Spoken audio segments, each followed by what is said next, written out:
ভালো না, আর আমার শরীরটাও খুবই খারাপ আজকে, তাই রিক্সা সামনে রাখতে পারিনি। এ হচ্ছে রানা, মা বাবা হারা একটা ইতিম ছেলে। সে রিক্সা চালায় আর পাশেই একটা বস্তিতে থাকে, দিন আনে দিন খায়। আপাতত এটাই তার পরিচয়। ওই কুত্তার বাচ্চা, যদি শরীরে খারাপ থাকে তাহলে রিক্সা নিয়ে কেন নেমেছিস? ঘরে বসে থাকলে তো পারিস। আপু, ঘরে বসে থাকলেই তো আর পেট চলবে না, তাই অসুস্থ শরীর নিয়েও বের হতে হয়। ওই, আমি কি তোর কাছে এত কিছু শুনতে চেয়েছি? যা সর আমার সামনে থেকে। এটা বলে মন রানাকে ধাক্কা দিয়ে ফেলে চলে গেল। শেষ পর্যন্ত রানাকে রিক্সা ভাড়াটাও দেয়নি মন। মনের ধাক্কা খেয়ে নিচে পড়ে গিয়ে রানার কপালে হালকা কেটে গেল। কাটা জায়গা থেকে রক্ত বের হতে শুরু করলো। রানা তার কাঁধে রাখা গামছাটা দিয়ে কপালটা বেঁধে নিল। তারপর রানা বস্তিতে ফিরে যায়। একে তো আগে থেকেই শরীর খারাপ, আবার রক্ত ঝরছে, এখন যেন শরীর আর চলছেই না। এদিকে মন বাড়িতে চলে গেল। তার আজ আর কলেজে যাওয়া হলো না। বাড়িতে ফিরে সে হনহন করে তার রুমে চলে গেল।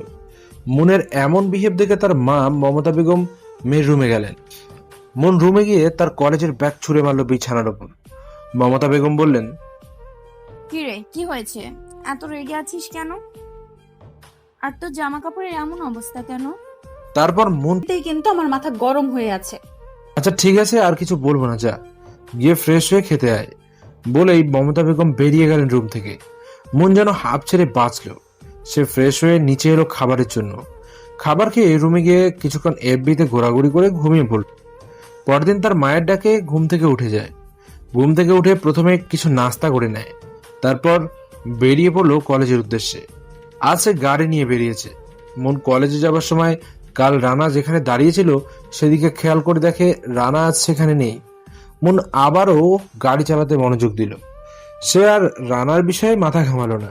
মন কলেজে পৌঁছে তার বান্ধবীদের কাছে চলে গেল। হঠাৎ করে মনের নজর গেল একটা ছেলের উপর। দেখতে খুবই হ্যান্ডসাম, সুদর্শন, যেমন লম্বা তেমন তার গেটআপ। মন তো তাকে দেখে পুরোই ফিদা।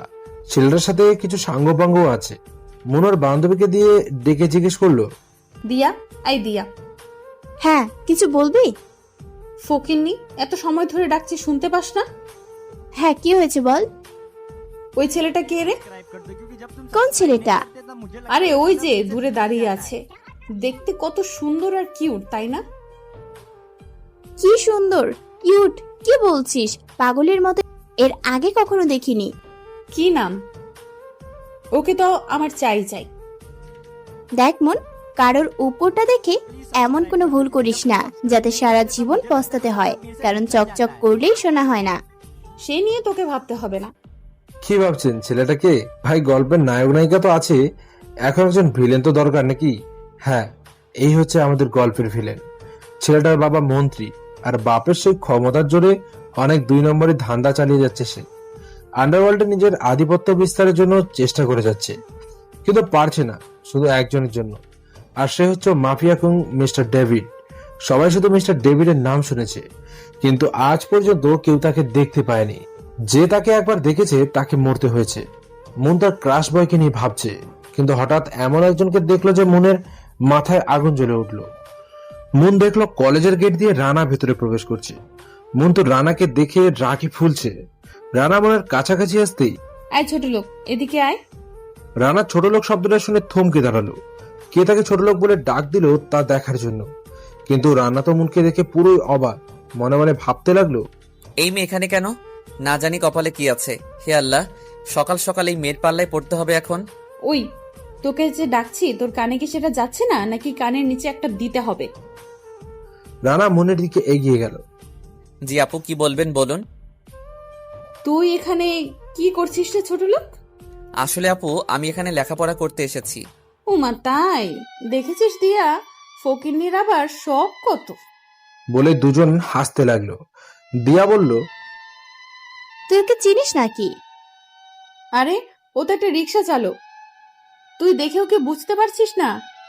দেখছিস না ওর পোশাক কতটা নোংরা? আমার তো দেখেই বমি হচ্ছে এখন। এই ছোট লোক খ্যাত, তুই যা এখান থেকে। রানা সেখান থেকে চলে এলো। আর ওদিকে মন তার ক্রাশ বয়ের কাছে চলে গেল, হাত বাড়িয়ে দিয়ে বলল, হাই, আমি মুন, তুমি? ছেলেটা কিছুক্ষণ মনের দিকে লোভনীয় দৃষ্টিতে তাকিয়ে থাকলো, তারপর হাত মিলিয়ে, হুম, আমি বিধান। তো তুমি কোন ক্লাসে পড়ো? আমি এখানে অনার্স প্রথম বর্ষে ভর্তি হয়েছি। আর তুমি? ও হ্যাঁ, যে নতুন ভর্তি হলাম, তোমার সাথে সেম ক্লাসে। বিধান একথা বলাতে মুনের মনে তো লাড্ডু ফুটছে। হঠাৎ বিধান বলে উঠলো, আচ্ছা, আমরা যখন সেম ইয়ারের তাহলে তো আমরা বন্ধু হতে পারি, যদি তুমি কিছু মনে না করো। এবার আর মুনের খুশি ধরে রাখে গিয়ে, সে তো মহা খুশি। আজ থেকে আমরা দুজন বন্ধু। ওকে। মুনের সাথে কথা বলার সময় বিধান যে মুনকে কুনজরে দেখছিল তা মুন খেয়াল না করলেও দিয়া ঠিকই খেয়াল করেছে। কিন্তু মুন তো বিধানের উপর ফিদা হয়ে গেছে, কি করে বুঝাবে সে মুনকে? দিয়া এসব ভাবছে তখন মুন দিয়াকে ডাক দিল। ওই কুত্তি, কি এত ভাবছিস বলতো? সে কখন থেকে ডাকছে আর তোর কোনো হুঁশই নেই, ব্যাপারটা কি? তাকিয়ে দেখলো বিধান আর নেই, সে হয়তো চলে গেছে। না, কিছু না, চল ক্লাসে যাই। চল। এরপর দুজনেই একসাথে ক্লাসে চলে গেল। কিন্তু ক্লাসে গিয়ে দেখলো রানা ক্লাসে বসে আছে। দিয়া বলল, কিরে, এই ছেলেটা এখানে কেন? ও কি আমাদের সাথেই পড়ে? ছিচি, শেষ পর্যন্ত এই ছিল কপালে। কে যে এসব ছেলেদের কলেজে ভর্তি হওয়ার সুযোগ দেয় বুঝি না। এই বলে তারা তাদের বেঞ্চে বসে পড়ে। তারপর কোনো মতে ক্লাস করে যে যার বাসায় ফিরে গেল। রাত ঠিক 12টা। চারিদিকে ঘুটঘুটে অন্ধকার, জনমানবহীন পরিবেশ। জঙ্গলের মধ্যে একটা ছোট্ট কুটিরে চেয়ারের সাথে বেঁধে রাখা হয়েছে একটা লোককে। লোকটা চিৎকার করছে, প্রাণপণ চেষ্টা করছে ছোটার জন্য, কিন্তু পারছে না। হঠাৎ কুটিরের ভেতরে কারো প্রবেশের শব্দ ভেসে এলো লোকটার কানে। সামনের দিকে তাকিয়ে আবছা আলোয় যাকে দেখলো তাতে তো তার শরীর ভয়ে কাঁপছে। এবার সে বুঝে পেরেছে যে তার মৃত্যু নিশ্চিত। ভয়ে শরীর থরথর করে কাঁপছে। কাঁপা কাঁপা কণ্ঠে মুখ থেকে বেরিয়ে এলো, ডেভিড, তুমি? হ্যাঁ আমি। কেন, অন্য কাউকে আশা করছিলে জানোয়ারের বাচ্চা? তোকে আমি বলেছিলাম কুত্তার বাচ্চা, তোকে 2 নম্বরই ধান্দা ছেড়ে দিতে, কিন্তু তুই কি করলি? বন্ধ তো করলি না, বরং সাথে আরো নারী শিশু পাচার শুরু করেছিস। আমি ডেভিড বেঁচে থাকতে তোর এত বড় বুকের পাটা যে তুই আমার কথার অবাধ্য হোস, এর শাস্তি তো তোকে পেতেই হবে। তুই আমাকে মেরে ফেলবি তাই তো? মেরে ফেল, কিন্তু একটা কথা মনে রাখিস, তুই আমাকে মারবি, তোর বিরুদ্ধে আমার মতো আরো 100 জন দাঁড়িয়ে যাবে। লোকটার কথা শুনে ডেভিড একটা রহস্যময় হাসি দিল। কুত্তার বাচ্চা, তুই কি মনে করেছিস আমি তোর কথায় ভয় পেয়ে লুকিয়ে থাকবো? এই জঙ্গলে সিংহ কখনো লুকিয়ে থাকে না, বরং তার ভয়ে আরো সবাই লুকিয়ে থাকে। কিন্তু কি বলতো, তুই যেটা ভাবছিস আমিও তো সেটাই চাই। মানে কি বলতে চাইছিস তুই? মনে কর তোকে আমি এখন মেরে ফেলবো, তারপর তোর মৃত্যুর খবর শুনে তোর সমস্ত সঙ্গীরা আমাকে খুঁজে বেড়াবে। কিন্তু ওরা তো আমায় খুঁজেই পাবে না, কারণ ওরা কেউ আমাকে এখনো পর্যন্ত দেখেনি। কিন্তু আমি তো ওদেরকে চিনে ফেলবো আর একটা একটা করে মারবো। তুই কি ভেবেছিস যে প্রথমে তোদের রাঘব বোয়াল যে বিধান আছে তাকে আমি শেষ করব? হারে না রে, তুই তাহলে ভুল ভাবছিস। আগে তোদের মতো চুনোপুটিকে শেষ করব, তারপর ওই বিধানের ব্যবস্থা করব। তুই বিধান ভাইকে চিনিস কি করে? লোকটার এই কথা শুনে শিহাব বলল, ভাই, আপনি ওর সাথে কেন এত কথা বলছেন? মেরে দিন ওকে। তুই ঠিক বলেছিস, মেরে দে ওকে, কারণ ও আমাকে দেখে ফেলেছে। ওকে আর বাঁচিয়ে রাখা সম্ভব নয়, মেরে দে ওকে। সাথে সাথে শিহাব লোকটার মাথায় গুলি করে দিল। লোকটা মরে গেল। শিহাব হচ্ছে ডেভিডের ডান হাত। রাস্তা থেকে তুলে এনেছিল শিহাবকে। খেতে পেত না, রাস্তায় রাস্তায় ভবঘুরের মতো ঘুরে বেড়াতো শিহাব। তাদেরকে ডেভিড নিয়ে এসেছিল ওকে, সবসময় ডেভিডের সাথেই রাখতো। ধীরে ধীরে ডেভিডের সাথে থেকে কাজ করতে শুরু করে। একসময় ডেভিডের একটা শক্তি হয়ে ওঠে শিহাব। দুজনে একে অপরের ভাইয়ের লাশটা নদীতে ফেলে দে শিহাব। ওকে ভাই, ঠিক আছে। মতো ডেভিড চলে যায় তার থাকার জায়গায়। পরদিন সকালে রানা কলেজে যায়। কলেজে যেতেই হ্যাঁ, এই খ্যাতটাই কেন সবসময় সকাল সকাল আমার চোখের সামনে এসে পড়ে? যখন সামনে পড়েছে তখন একটু মজা নেওয়া যায়, কথাটা মনে মনে বলল বোন। ওই ছোট লোক, এদিকে আয়। জি আপু বলুন। যা আমাদের জন্য কিছু খাবার নিয়ে আয়। কি খাবার আনবো আপু? যা, ফুচকা নিয়ে আয়। ওকে আপু, যাচ্ছি। কিন্তু আপু টাকাটা? আমি রানা। টাকা লাগবে, এদিকে আয়, টাকা নিয়ে যা। রানা দিয়ার কাছে গেল টাকার জন্য। কাছে যেতেই ঠাস করে রানার গালে চর বসিয়ে দিল দিয়া। চরটা এত জোরে মেরেছে যে ঠোঁট কেটে রক্ত বের হচ্ছে। কিরে, এবার হয়েছে টাকা নেয়া? এখন যাবি খাবার আনতে? রানা তারপর চলে যায় ফুচকা আনতে। ফুচকাগুলো এনে দেয় ওদের কাছে। মন ফুচকাগুলো রানার মুখের উপর ছুঁড়ে মারে। রানা শুধু চুপ করে দাঁড়িয়ে আছে। তুই কি করে ভাবলি কুত্তার বাচ্চা যে আমরা তোর টাকায় কেনা ফুচকা খাবো? ছোট লোক কোথাকার, যা সর এখান থেকে। রানা চলে যায় সেখান থেকে, গিয়ে একটা বটগাছের নিচে বসে পড়ে। বসে বসে আনমনে কি যেন ভাবছে সে। হঠাৎ একটা ছেলে এসে রানার পাশে বসলো। হাই, আমি রাহাত। তুমি? আমি রানা, তো তুমি কোন ক্লাসে পড়ো? অনার্স প্রথম বর্ষে। তুমি? Same class. তাহলে আজ থেকে আমরা বন্ধু। ওকে বন্ধু। আমি কলেজে ঢোকার সময় দেখলাম মৌন আর দিয়া তোর সাথে খারাপ আচরণ করছে। কারণটা কি? আরে বাদ দে না এসব। ওরা কত টাকা পয়সাওয়ালা লোক, ওদের তো এসব নিত্যদিনের কাজ। আমাদের মতো গরিব মানুষের সাথে এসব না করলে ওদের দিন ভালো যায় না। তুই প্রতিবাদ করতে পারিসনি? আরে প্রতিবাদ করে কি আরো নিজের বিপদ ডেকে আনবো নাকি? তার থেকে যা করছে তা করতে দেয়াই ভালো। আচ্ছা চল ক্লাসে যাই। দুজনে মিলে ক্লাসের দিকে যাচ্ছিল, তখনই রানার ফোনে কল আসলো। রানা ফোন রিসিভ করলো। ওপাশ থেকে কেউ একজন কিছু কথা বলে ফোনটা কেটে দিল। রানা একটু চিন্তিত হয়ে বলল, সরি রে, আজ আর ক্লাস করতে পারবো না, আমাকে যেতে হবে। ক্লাসটা করে যা। ক্লাস শেষ হলেই না হয় কাজ সেরে নিস। না রে, খুবই গুরুত্বপূর্ণ কাজ পড়ে গেছে, একটা বন্ধু ফোন করেছে, যেতেই হবে। এই বলে রানা চলে গেল সেখান থেকে। আর রাহাত রানার যাওয়ার দিকে তাকিয়ে থাকলো। তারপর বলতে লাগলো, যা রানা যা, আমিও দেখছি তোর কত দূর। ওয়েট কর রানা, তোর জন্য অনেক বড় কিছু অপেক্ষা করছে। অনেক বড় সারপ্রাইজ আছে তোর জন্য, যা তুই কখনো ভাবতেও পারবি না। এটা বলে রাহাত একটা পৈশাসিক হাসি দিল, যে হাসির মাঝে লুকিয়ে আছে হাজারো রহস্য। রাহাত ফোন বের করে কাউকে কল দিল, তারপর কিছু কথা বলে ফোনটা কেটে দিল। এখন আপনারা নিশ্চয়ই ভাবছেন যে এই রাহাত ছেলেটা কে আর কি উদ্দেশ্য নিয়ে রানার সাথে বন্ধুত্ব করলো। সাথে থাকুন, জানতে পারবেন সবকিছু। রাত 2টো, মিস্টার ডেভিড তার মৃত্যুপুরীতে আসে। এসে শিহাবকে ডাক দেয়। শিহাব সাথে সাথে এসে হাজির হয়। সবকিছু ঠিকঠাক আছে জি ভাই, বলুন। তো? সবাইকে বলে দিয়েছিস যে কি কি করতে হবে? ভাই, সবাইকে নিজ নিজ কাজ বুঝিয়ে দিয়েছি। গুড। এবার সবাইকে বল অপারেশনের জন্য রেডি হতে। আর সবাইকে বলে দিস আমি না বলা পর্যন্ত কোনো অ্যাকশন যেন না নেয় কেউ। ওকে ভাই, ঠিক আছে। তারপর সবাই বেরিয়ে পড়লো অপারেশনের জন্য। রাত 2:30 ডেভিড তার দলবল নিয়ে পুরো তৈরি হয়ে আছে আজ রক্তের হোলি খেলার জন্য। কারণ সেটা যেটা চায় না সেটাই হতে চাচ্ছিল তার অগোচরে। 3টা ছুঁই। ঠিক তখনই একটা কালো বড় গাড়ি দেখতে পেল তারা। নির্জন রাস্তা, জনমানবহীন। গাড়িটা তাদের থেকে কিছুটা দূরে থেমে গেল। গাড়ি থেকে একটা লোক নেমে এলো। লোকটা এদিক ওদিক তাকিয়ে তারপর একটা সিগারেট ধরিয়ে টানতে লাগলো আর মোবাইল ফোন বের করে কাকে যেন কল দিল। তারপর বলতে লাগলো, বস, আমি তো পৌঁছে গেছি, কিন্তু কাউকে তো দেখতে পাচ্ছি না। ফোনের ওপাশ থেকে কি বলছে তা শোনা যাচ্ছে না, কিন্তু লোকটা যেভাবে কথা বলছে তাতে ডেভিড বুঝতে পারে যে ওর উপরেও কেউ আছে। লোকটা আবার বলে, বস, আপনি একটু দেখুন না, আমরা 4জন ঠিকই, কিন্তু রাস্তাটা খুবই নির্জন।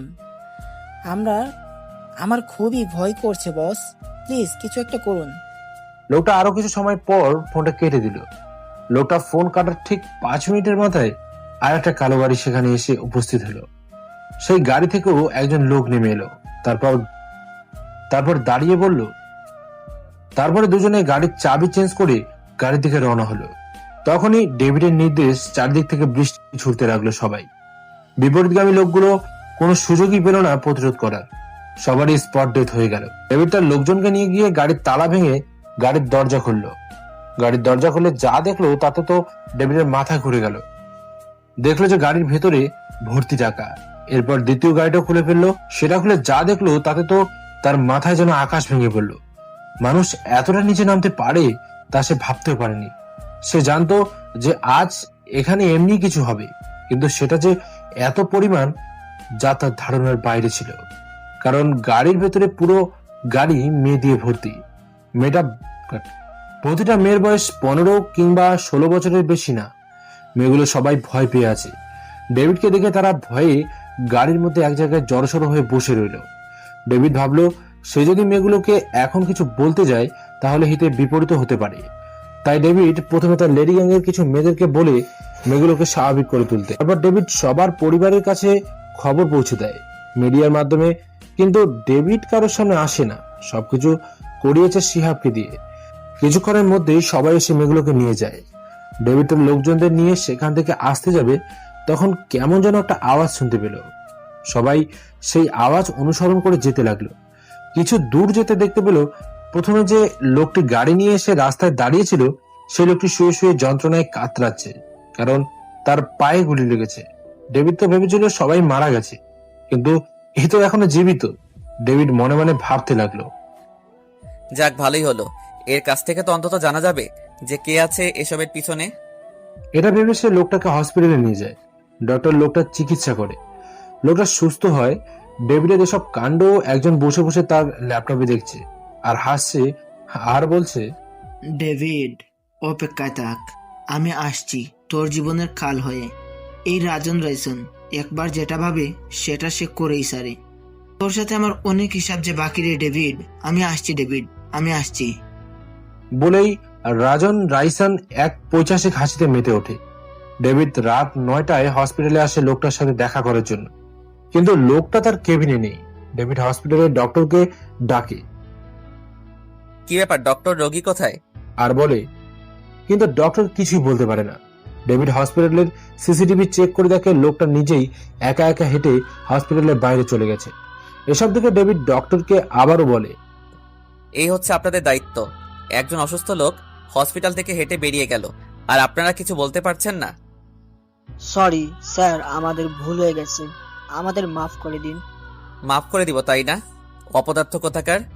প্লিজ বস, আমার জানটা ভিক্ষা দিন। আমি ডেভিডকে কিছু বলিনি। সে আমি খুব ভালো করেই জানি যে তুই কিছুই বলিসনি। ডেভিডের কারণে আমার যে ক্ষতি হয়েছে তার হিসাব আমি ঠিক সময় মতোই ওর কাছ থেকে নেব। কিন্তু কি বলতো, ও যদিও জানে না যে তুই আমার লোক, কিন্তু তারপরেও ও তোকে দেখে ফেলেছে। কোনো না কোনো দিন ও তোকে খুঁজে বের করবেই, আর সেদিন আমার বিপদ হতে পারে। আমি চাই না আমার বিপদকে বাঁচিয়ে রাখতে, তাই যে তোকে মরতেই হবে। প্লিজ বস, আমাকে মারবেন না, আমাকে ছেড়ে দিন।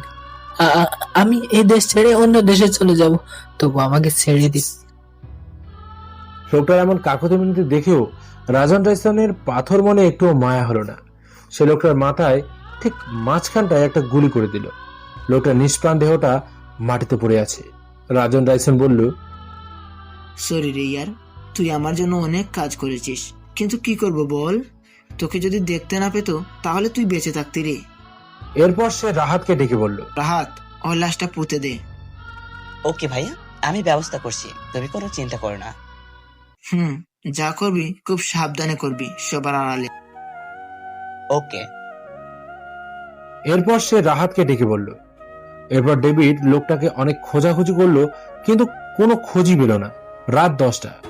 হসপিটালে লোকটা রাজন রাইসনের পায়ের কাছে হুমড়ি খেয়ে পড়ে আর বলতে লাগে। তারপর রাজন রাইসন চলে যায়। রাহাত লাশটাকে নিয়ে গিয়ে মাটির নিচে পুঁতে ফেলে। কি ভাবছেন রাহাতকে? রাহাত আসলে রাজন রাইসনের আপন ছোট ভাই। ডেভিড লোকটাকে খুঁজে না পেয়ে চলে আসে তার বাসায়। কিছু খেয়ে ঘুমিয়ে পড়ে। পরদিন সকালে রানা কলেজের গেট দিয়ে ঢুকছিল, তখন গেটের এক পাশে তাকিয়ে দেখতে পেল মুন আর বিধান বসে আছে খুবই কাছাকাছি। এরা দেখে রানা এক পাশ সামনে গিয়ে আবার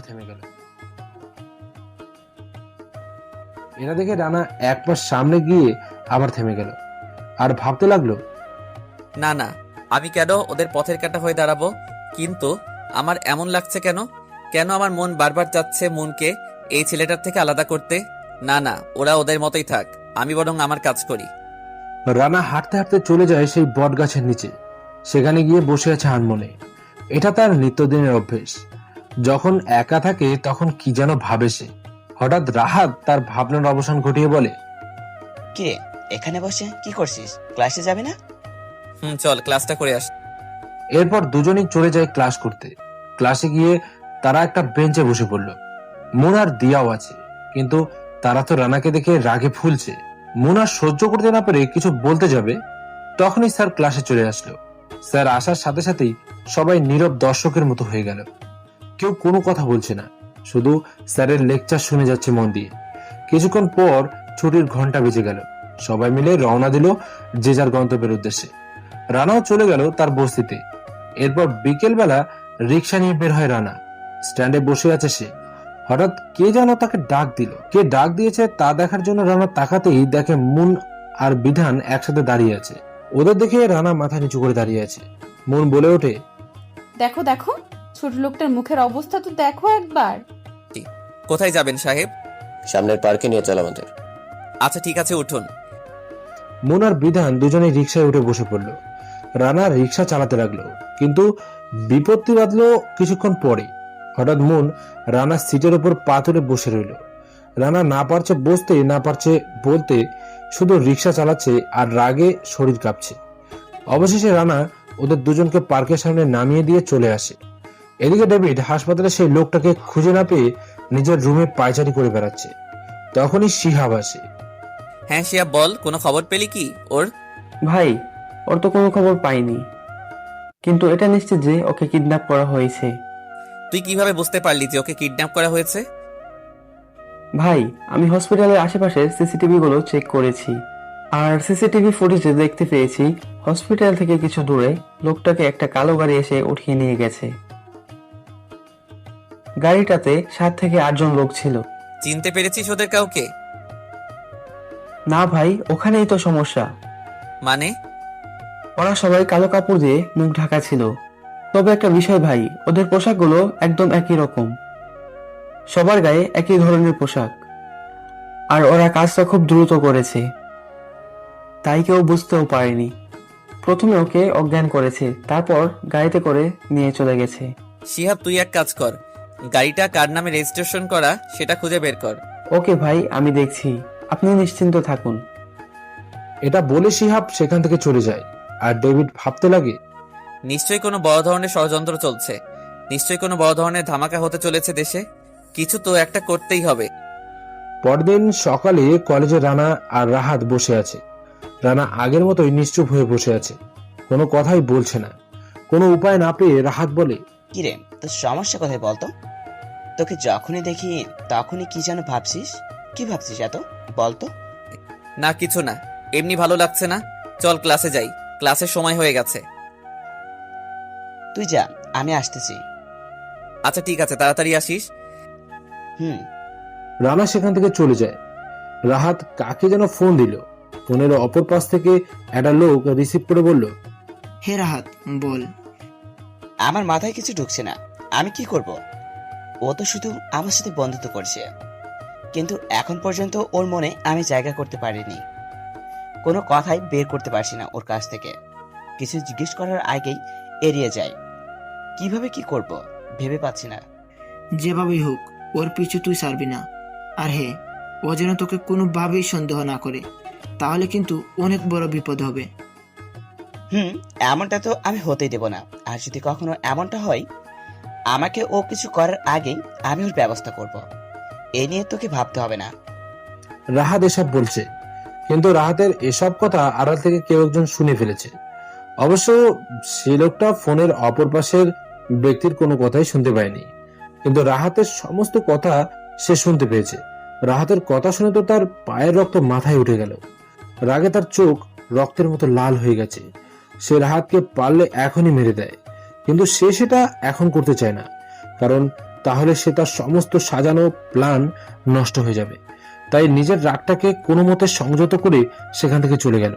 কিন্তু রাহাত এসবের কিছুই বুঝতেও পারেনি। সে তার কথাগুলো কেউ একজন শুনে নিয়েছে। রাহাত ক্লাসে গিয়ে দেখলো রানা ক্লাসে বসে আছে, একদম চুপ করে। কিরে, কি করছিস? রাহাতের কথা শুনে রানা একটু ঘাবড়ে যায় আর আমতা আমতা করে বলে, না কি আর করব, বসে আছি। ওরা কথা বলছিল। ঠিক তখনই ক্লাসের স্যার এসে উপস্থিত হলো। সবাই স্যারকে দেখে একদম নিশ্চুপ হয়ে গেল, কারণ আজ প্রিন্সিপাল স্যার নিজে এসেছেন ক্লাসে, সাথে একটা সুন্দরী মেয়ে। রাহাত তো তাকে দেখে হা করে তাকিয়ে আছে।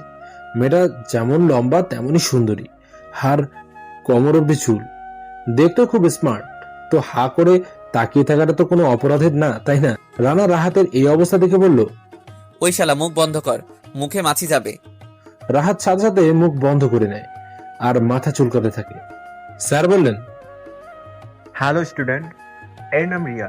আজ থেকে তোমাদের নতুন বন্ধু, তোমরা সকলেই এর সাথে পরিচিত হয়ে নাও। এই বলে স্যার চলে গেলেন। রিয়া রানা আর রাহাতের দিকে তাকালো, তারপর তাদের কাছে গিয়ে বসে পড়ল। রিয়ার হঠাৎ এমন বিহেভ রানার কেমন যেন একটু খটকা লাগলো।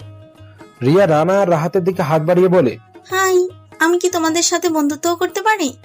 এবার রানার অবাকের মাত্রাটা আরো বেড়ে গেল, কারণ রিয়া আর রাহাত কেমন যেন চোখের ইশারায় কথা বলছিল, কিন্তু সেটা রানা বুঝতে পেরে যায়। রানা এসব নিয়ে চিন্তা করছে, তখন রিয়া বলে, কি ব্যাপার, তুমি কি ভাবছো? তুমি তোমার পরিচয় দিবে না আর বন্ধু করবে না আমার সাথে? রিয়ার কথায় রানা চিন্তার জগৎ থেকে বেরিয়ে আসে আর আমতা আমতা করে বলে, আমি রানা, আজ থেকে আমরা বন্ধু। রানার অনিচ্ছা সত্ত্বেও রিয়ার সাথে বন্ধুত্ব করলো। তার অবশ্য একটা কারণ আছে, সেটা পরে জানতে পারবেন। এরপর রানা তার বস্তির উদ্দেশ্যে চলে যায়। আর এদিকে রাহাত রিয়ার কথোপকথন। মনে রেখো, ও যেন কোনোভাবেই জানতে না পারে যে আমরা পূর্ব পরিচিত, তাহলে সবকিছু শেষ হয়ে যাবে। ও যদি একবার জানতে পারে আমাদের আসল পরিচয়, তাহলে আমাদেরও বাঁচতে দেবে না। বুঝতে পারছি। তুমি শুধু দেখে যাও, এমন অভিনয় করবো যে কোনোভাবেই বুঝতে পারবে না আমাদের আসল উদ্দেশ্য। আর আমাদের উদ্দেশ্য সফল হওয়ার জন্য যা যা করা দরকার আমি তাই করব। এখন তুমি চলে যাও। ওকে, যাচ্ছি। তারপর রিয়া আর রাহাত চলে যায় তাদের বাড়িতে। আর এদিকে কেউ একজন ওদের দুজনের সমস্ত কথা শুনে রেকর্ড করে রেখে দিয়েছে। তারপর একটা মুচকে হাসি দিয়ে সেখান থেকে চলে যায়। এদিকে ডেভিডকে শিহাব ফোন করে। ডেভিড ফোন রিসিভ করার পর, ভাই, সেই গাড়িটার ব্যাপারে আমি খোঁজ নিয়েছিলাম, কিন্তু কিন্তু কি হয়েছে? আসলে ভাই, এই গাড়ি যার নামে রেজিস্ট্রেশন করা, সে আজ থেকে 2 বছর আগেই মারা গেছেন। আর ওই লোকগুলো সেই সুযোগটারই কাজে লাগিয়েছে। গাড়িটা চুরি করে নিয়ে তারা তাদের কাজ হাসিল করেছে। যার নামে গাড়িটা রেজিস্ট্রেশন করা, তার বাড়ির লোকের কাছ থেকেই জানতে পেরেছি গাড়িটা চুরি হয়েছিল হসপিটালের লোকটা কিডন্যাপ হওয়ার ঠিক একদিন আগেই। ভাই, আচ্ছা তাই নাকি? তুই খোঁজ নিয়ে দেখ গাড়িটা এখন কোথায় আছে। ভাই, সেটা আর খুঁজে কোনো লাভ নেই, কারণ গাড়িটা একটা জঙ্গলের মধ্যে পুরো অবস্থায় পাওয়া গেছে। হোয়াট? সেটা কি করে সম্ভব? জানি না ভাই। আচ্ছা, তোকে দুজনের ছবি পাঠাচ্ছি, তুই এদের উপর সবসময় নজর রাখবি। কখন কোথায় যায়, কি করে, কোথায় থাকে, সব ইনফরমেশন আমার চাই। কিন্তু খুব সাবধান, ওরা যেন বুঝতে না পারে যে তুই ওদের ফলো করছিস। ওকে? জি ভাই, ঠিক আছে, আমি ওদের উপর নজর রাখবো। ওকে, রাখছি। ডেভিড ফোনটা কেটে দিল। তারপর ভাবছে কিভাবে কি করবে সে। সবকিছু যেন পুরো ঘোলাটে ঘোলাটে লাগছে তার কাছে। কে শত্রু আর কে বন্ধু সেটাই ডেভিড বুঝতে পারছে না।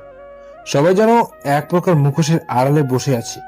তারপর হঠাৎ ডেভিডের মাথায় একটা প্ল্যান আসে, আর সেই প্ল্যান অনুযায়ী কাজ করতে শুরু করলো। পরদিন সকালে রানা কলেজের গেট দিয়ে ভেতরে ঢুকছিল, তখন বিধান ওকে ডাক দিল, সাথে মনও আছে।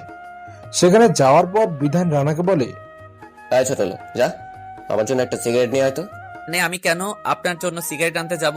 আমি পারবো না। কি বললি? তুই পারবি না? তাই তোরা ধর ওকে, ওর এমন অবস্থা করবি যেন আর কোনোদিন আমার কথার অবাধ্য না হয়। বিধানের কথা মতো তার সাথে থাকা ছেলেগুলো রানাকে ইচ্ছে মতো মারতে লাগলো। তা দেখে মুন আর দিয়া হাসতে লাগলো। তখনই রাহাত আর রিয়া সেখানে এসে উপস্থিত হয়, আর ওরা সবাইকে সেখান থেকে সরিয়ে রানাকে নিয়ে চলে আসে। রিয়া বলে, তুই এভাবে পড়ে পড়ে মার খাওয়ার জন্য জন্মেছিস, প্রতিবাদ করতে পারিস না? রিয়ার কথা শুনে রানা শুধু মুচকি হাসলো। তারপর ক্লাসে চলে গেল। ক্লাস করে রানা কাউকে কিছু না বলে ক্লাসরুম থেকে বেরিয়ে চলে গেল। রাহাত আর রিয়া রানাকে খুঁজতে লাগলো, কিন্তু কোথাও পেল না।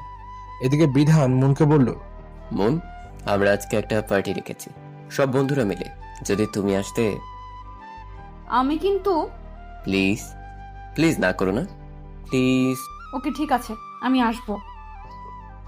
মুন বিধানের কথা রাজি হয়ে গেল, কারণ মুন তো বিধানকে সেই কবে থেকেই ভালোবেসে ফেলেছে। সে ভেবেছে আজ পার্টিতে গিয়ে বিধানকে তার ভালোবাসার কথা বলবে, কিন্তু সেটাই ছিল তার জীবনের সবচেয়ে বড় ভুল, কারণ বিধান যে তাকে ফাঁসানোর জন্যই আজ পার্টিতে ডেকেছে। মুন বাড়িতে চলে এলো। বিধান তার এক বন্ধুকে ফোন করে বলে, দোস্ত, পাখি জালে ফেসেছে, শুধু আজ পার্টিতে আসার অপেক্ষা। পেছন থেকে দিয়া বিধানের এসব কথা শুনে ফেলে, আর দিয়া সেখান থেকে চলে যায়। তারপর মুনকে ফোন করে। মুন ফোন রিসিভ করার পর, হ্যাঁ দিয়া, এ সময় ফোন দিলে যে বড়, কিছু বলবি কি? আসলে তোকে কিভাবে যে বলি কথাটা তুই বিশ্বাস করবি কিনা জানি না। ওই কুত্তি, এত প্যাচাল না পেরে বল কি জন্য ফোন করেছিস? তুই কি বিধানের পার্টিতে যাওয়ার কথা বলেছিস? কিন্তু কেন? তুই যাস না রে দোস্ত, তোর বিপদ হবে। বিপদ হবে মানে? কিসের বিপদ? এরপর দিয়া মনকে সবকিছু খুলে বলল, কিন্তু মন দিয়ার কোনো কথাই শুনলো না, আর দিয়াকে অনেক কথা বলল। মন দিয়াকে বলে, দেখ, আমি খুব ভালো করে জানি বিধান এমন ছেলে নয়। মন, তুই বিধানকে চিনিস না, ও একটা। ব্যাস দিয়া, তুই আর কিছু বলবি না। আমি জানি তুই বিধানকে মোটেও সহ্য করতে পারিস না, সেই প্রথম দিন থেকেই। তাই বলে তুই ওর নামে যা বলবি আমি তাই মেনে নেব? তুই যদি এমনটা ভাবিস বা ভেবে থাকিস তাহলে ভুল ভেবেছিস। এরপর যদি তুই বিধানের নামে আমার কাছে কোনো ধরনের খারাপ কথা বলার চেষ্টা করিস তাহলে তোর সাথে আমার আর কোনো সম্পর্ক থাকবে। ওকে, বাই। এই বলে মন ফোনটা কেটে দিল। দিয়া ভেবে পাচ্ছে না যে সে কি করবে এবার। সময় যত যাচ্ছে মনের বিপদ ততই ঘনিয়ে আসছে। দিয়া আর কিছু ভেবে না পেয়ে একজনকে ফোন দিল, কারণ সেই পারবে একমাত্র মনকে বাঁচাতে এই বিপদ থেকে। কে হতে পারে সেই লোকটা যে এখনো লুকিয়ে আছে মুখোশের আড়ালে লোক সমাজের ভিড়ে? গল্প কিং অব মাফিয়া। দিয়া লোকটাকে ফোন দিল। লোকটা ফোন রিসিভ করতেই দিয়া বলে ওঠে, তুমি ওকে বাঁচাও প্লিজ, না হলে ওর অনেক বড় ক্ষতি হয়ে যাবে। ও আজ বিধানের দেওয়া পার্টিতে গেলে ওর অনেক বড় সর্বনাশ হয়ে যাবে। সরি, আমি ওকে বাঁচাতে পারবো না। তুমি না ওকে ভালোবাসো? ওর এত বড় ক্ষতি তুমি হতে দেবে? হ্যাঁ, ভালোবাসতাম, কিন্তু সেটা ওর মতো কোনো অহংকারী মেয়েকে নয়। ওর মতো অহংকারী মেয়ের এমন অবস্থায় হওয়া উচিত। কি বলছো তুমি এগুলো? তুমি ঠিক আছো তো? আমি জানি তুমি এখনো ওকে ভালোবাসো, তো দয়া করে ওকে শয়তানটার হাত থেকে বাঁচিয়ে নাও। সরি, তুমি আমাকে এই বিষয় নিয়ে আর কোনো ফোন দিবে না, ওকে? তুমি একটা পাষাণ, না হলে নিজের ভালোবাসার মানুষের এমন বিপদের কথা শুনে এমন কথা কেউ বলে? দিয়ার কথা শুনে লোকটা হাসতে শুরু করলো। কি ব্যাপার, তুমি হাসছো কেন? তুমি কি ভেবেছো আমি এত সহজে ওকে আমার মন থেকে মুছে ফেলবো? তুমি আমাকে ফোন করে বলার সাথে সাথে আমি লোক পাঠিয়ে দিয়েছি, আর সময় মতো আমিও সেখানে উপস্থিত হব। বুঝতে পেরেছো? লোকটার কথা শুনে দিয়া একটা শান্তির নিঃশ্বাস ফেলল। তোমাকে কি বলে যে ধন্যবাদ দেব সেই ভাষা আমার জানা নেই। আরে, আমি আমার ভালোবাসার মানুষকে বাঁচানোর জন্য এসব করছি, তো এতে ধন্যবাদ দিচ্ছ কেন? আমার সব থেকে কাছের বান্ধবীকে বাঁচাচ্ছ তাই। ও তাই? হুম। তারপর দিয়া ফোনটা কেটে দিল আর মনে মনে বলতে লাগলো, শুধু আমি জানি তুমি মনকে ভালোবাসো, কিন্তু মন তো সেটা জানে না। যেদিন জানবে সেদিন যে কি হবে কে জানে। মন রাত 10টায় পার্টিতে এসে পৌঁছল, কিন্তু পার্টিতে এসে যা দেখলো সবাই মাস্ক পরে, শুধু বিধান ছাড়া। সে সোজা বিধানের কাছে চলে যায়, গিয়ে বিধানকে বলে, বিধান, তোমার সাথে আমার কিছু কথা আছে। তোমার একটু সময় হবে কি সোনা? আমারও তোমার সাথে কিছু কথা আছে, পরে বলবনি। তখন তোমার কথাগুলো বলো। ঠিক আছে, তখনই বলবো। ঠিক আছে, চলো। মনের যেন আর তর্স হয়েছে না, ব্যাকুল হয়ে আছে বিধানকে তার ভালোবাসার কথা বলার জন্য। বিধান মনকে বলল, মন আজ অনেক খুশি। মন ভাবছে বিধান তাকে কি বলবে, তাহলে বিধানও কি তাকে আজ ভালোবাসার কথা বলবে? যদি এমনটাই হয় তাহলে মন সত্যি পাগল হয়ে যাবে। মন এসব ভাবছে, আর অন্যদিকে বিধান মনে মনে শয়তানি হাসি আসছে। এদিকে সেই লোকটা তার পাঠানো ছেলেগুলোর মধ্যে একটা ছেলেকে ফোন বের করে কল বলল, কিরে, পার্টি শেষ হতে আর কতক্ষণ? এই তো ভাই, আর কিছুক্ষণের মধ্যে শেষ হয়ে যাবে। আপনি কোথায় এখন? গেটের সামনে দাঁড়িয়ে আছি। পার্টি শেষ হলে আমাকে জানাবি, ওকে? আর মন, বিধান যেন তোদের চোখের আড়াল না হয়। ফোনের লাইন চালু রেখে দে, তাহলে কোনো সমস্যা হলে আমাকে সাথে সাথে জানাতে পারবি। ওকে ভাই, ঠিক আছে। মন, একটু ওই রুমে আসবে, কিছু কথা আছে তোমার সাথে। ঠিক আছে, চলো। না, আমি আগে যাব, তারপর তুমি যাবে। কেন? আমি তোমার সাথে গেলেই তো হলো, তাই না? না, তোমার জন্য একটা সারপ্রাইজের ব্যবস্থা করেছি, তাই আমি আগে যাব, তারপর তুমি। তোমাকে ওয়েলকাম করতে হবে না। ঠিক আছে, তুমি যাও। ঠিক আছে, ঠিক 5 মিনিট পরে রুমে আসবে। ওকে। মন আজ খুব খুশি। সে তার ভালোবাসার মানুষকে ভালোবাসার কথা বলবে, আপন করে নেবে। কিন্তু মন এটা ভেবে এক্সাইটেড যে বিধান তাকে কি বলবে, কি সারপ্রাইজ দেবে। আর এদিকে বিধান মনে মনে, মন, এতদিন ধরে আমি যে সুযোগটার অপেক্ষায় ছিলাম সেটা আজকে পেয়েছি। এই সুযোগটা আমি কোনো মতেই হাতছাড়া করব না। তুমি ভাবতেও পারবে না মন, তোমার সাথে আজ কি হতে চলেছে। আজকের পর এই দুনিয়ায় বেঁচে থাকতেও তোমার ঘৃণা করবে। তুমি আমার থেকে আমার প্রিয় মানুষটাকে দূরে সরিয়ে দিয়েছ, তার সাথে তো তোমাকে ভোগ করতেই হবে। এটা বলে বিধান পৈশাসিক হাসিতে মেতে উঠল। অন্যদিকে সেই অজানা লোকটাকে ছেলেটা ফোন করলো। লোকটা ফোন রিসিভ করে। হ্যাঁ বল, কি খবর?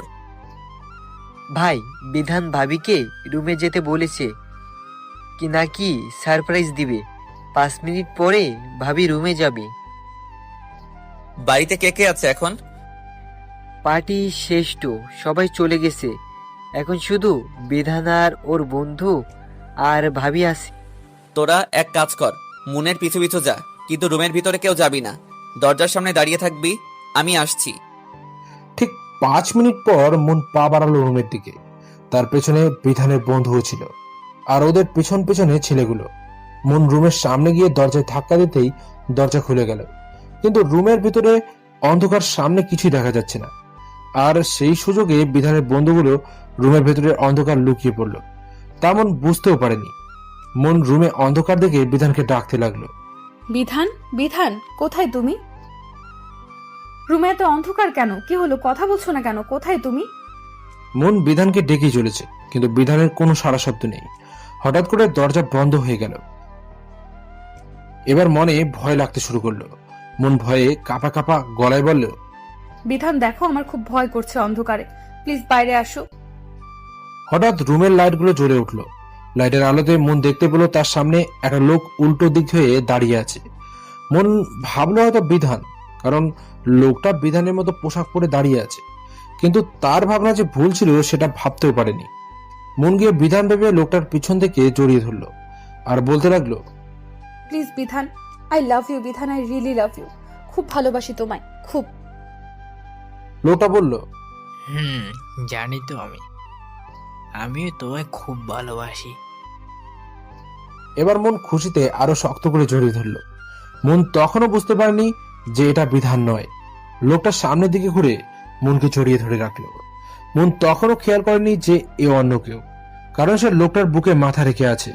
সে বিধান ভেবে লজ্জায় মুখ তুলতে পারছে না। তুমি না বললে কি যেন সারপ্রাইজ দিবে? কই দাও। দেব তো, অনেক বড় সারপ্রাইজ দেব।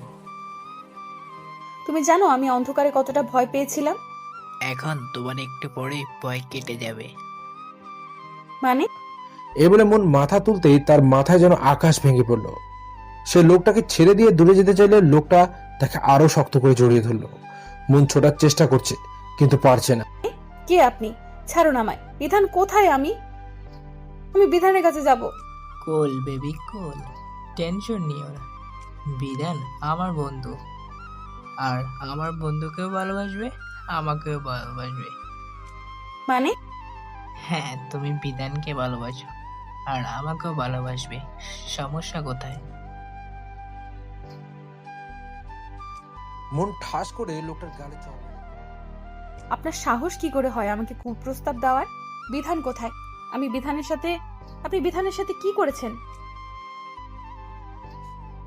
আমি এখানে, ও আমার সাথে কিছুই করেনি। বিধান দেখো না, এই লোকটা কি সব বলছে আমাকে। তাতে কি হয়েছে? যা বলেছে তা করতে সমস্যা কোথায়?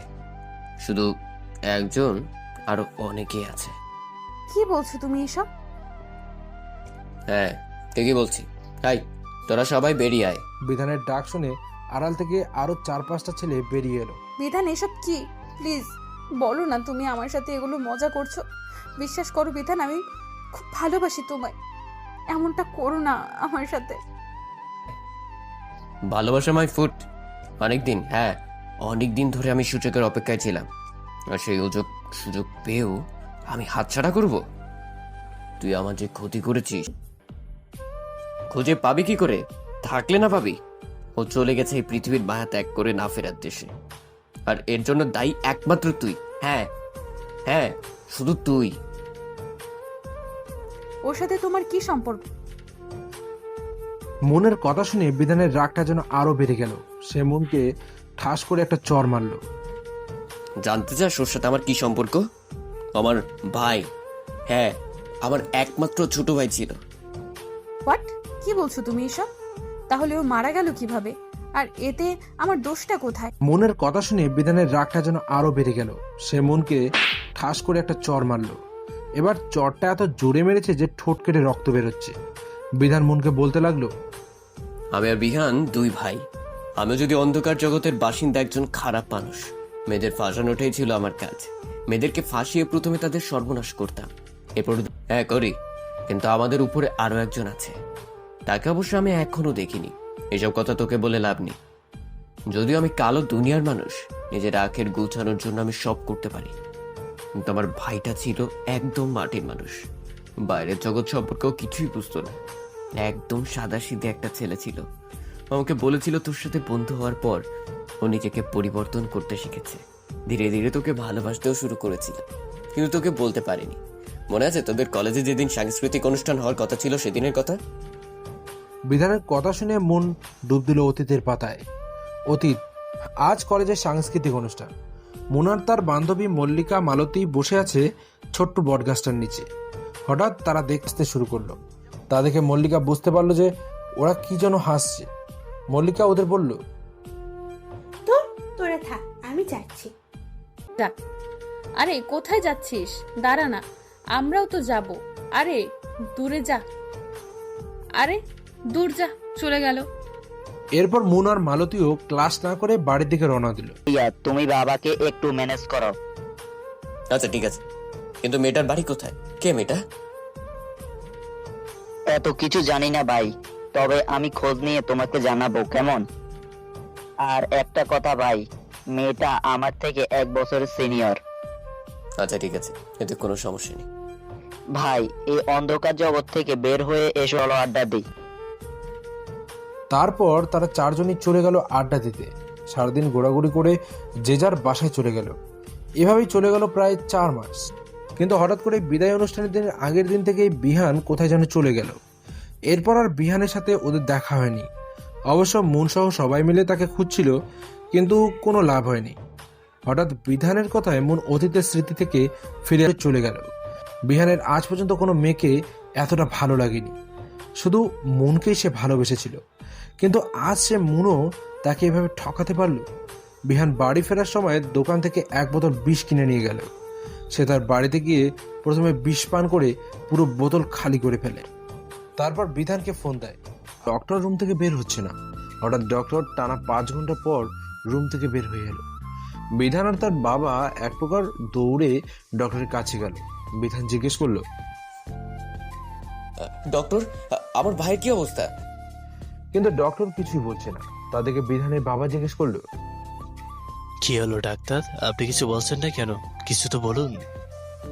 ডক্টর এবারে চুপ করে দাঁড়িয়ে আছে। বিধান বলে, কি হলো ডাক্তার, বলুন আপনি। এরপর ডক্টর যেটা বলল সেটা শুনে বিধানের মাথায় যেন আকাশ ভেঙে পড়ল। বিধান ভাবতেও পারেনি যে তার নিষ্পাপ ভাইটার সাথে এমনটা হবে। ডক্টর বিধানকে বলল, দেখুন, আমরা অনেক চেষ্টা করেছি, কিন্তু কি ডাক্তার বলুন। দেখুন, উনি পুরো 1 বোতল বিষ খেয়ে ফেলেছেন। তাই ওনার শরীরের ভিতরে সবকিছু জ্বলে গেছে। তাই ওনাকে আর বাঁচানো সম্ভব নয়। ডক্টরের কথা শুনে বিধান ডাক্তারের শার্টের কলার ধরে বলতে লাগলো, ডাক্তার, আমার ভাইয়ের কিছু হলে আমি তোকে খুন করে ফেলবো, খুন। বিধানের অবস্থা দেখে তার বাবা বিধানকে বলল, বিধান, cool down my Son, cool down. ছেড়ে দে ওকে, শক্ত কর নিজেকে। বিধান তার বাবার কথায় ডাক্তারকে ছেড়ে দেয়। ডাক্তার বলে, দেখুন বিধান বাবু, আমরা ডাক্তার, আমরা কখনো আমাদের চেষ্টা ত্রুটি করি না। কিন্তু হয়তো উপরে যিনি আছেন তিনি চাইছেন না।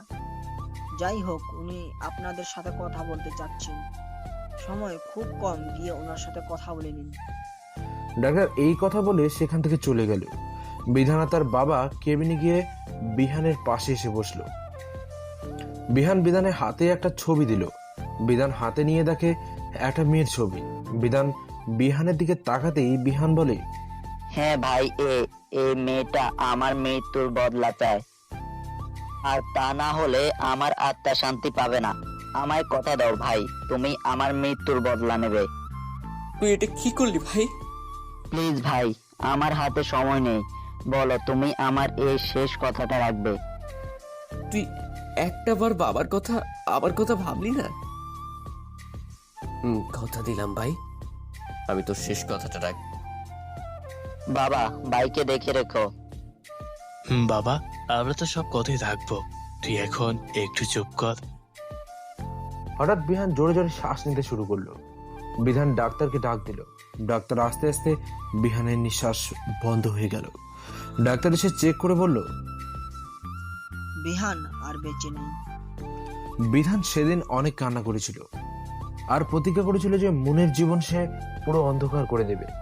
আর তাই সে মুন যে কলেজে পড়ে সেই কলেজে বিধানও ভর্তি হয়েছে। প্লিজ বিধান, বিশ্বাস করো, আমি এসবের কিছুই জানি না। আর হয়তো সেদিন ও আমার মামাতো ভাইয়ের সাথে ও আমাকে দেখেছে, হয়তো তাকে দেখে ও ভুল বুঝেছিল। এসব আমাকে বলে কোনো লাভ নেই, আমি জানি আমার ভাইয়ের মৃত্যুর জন্য শুধু তুমি দায়ী। হ্যাঁ হ্যাঁ, তুমিই দায়ী, তাই তোমাকে তার সাজা তো পেতেই হবে। প্লিজ বিধান, আমাকে যেতে দাও, আমি যাব। মুনের কথা শুনে বিধান হেসে বলল, হ্যাঁ যাবে তো, কিন্তু এখান থেকে অন্য দেশে। আজ এরা সবাই মিলে তোমার সম্মান হানি করবে, এরপর তোমাকে অন্য সব মেয়েদের সাথে বিদেশে পাচার করা হবে। প্লিজ বিধান, এমনটা করো না, ছেড়ে দাও আমায়। আমার এত বড় সর্বনাশ তুমি করো না প্লিজ। নো নো, আমি আমার ভাইকে কথা দিয়েছি, ওর মৃত্যুর বদলা তো আমি নেবই। ও হ্যাঁ, আর একটা কথা। কি কথা? তোমার সাথে যে সেদিন যে ছেলেটা কলেজে ছিল, যাকে বিহান দেখেছিল, তাকেও আমিই মেরেছি। কি বললে তুমি? তাহলে আমার মামাতো ভাই কোনো অ্যাক্সিডেন্টে মারা যায়নি, তুই তাকে মেরেছিস, কুত্তার বাচ্চা? এটা বলে মুন বিধানকে চর মেরে দিল। বিধান চর খেয়ে তো তার মাথায় রক্ত উঠে গেল। সে মুনের চুলের মুঠি ধরে, শালি, তোর এত বড় সাহস, তুই আমার গায়ে হাত তুলিস? আজ তোর এমন অবস্থা করবো যা তুই ভাবতেও পারবি না। এই বলে বিধান মুনের শাড়ির আঁচল ধরে টান দিল। সাথে সাথে মুন বিধানের পায়ে পড়ে বলতে লাগল, প্লিজ বিধান, আমি তোমার পায়ে পড়ি, আমাকে ছেড়ে দাও। আমার এত বড় ক্ষতি করো না, দয়া করে আমার উপর। বিধান হাসতে হাসতে বলল, দয়া করবো তা আবার তোকে? তা তো কোনোদিনও না। এরপর বিধান সবাইকে উদ্দেশ্য করে বলল, তাই তোদের ওর সাথে যা করার আছে করে নে, আমি যাচ্ছি। তোদের কাজ হয়ে গেলে আমাকে জানাস।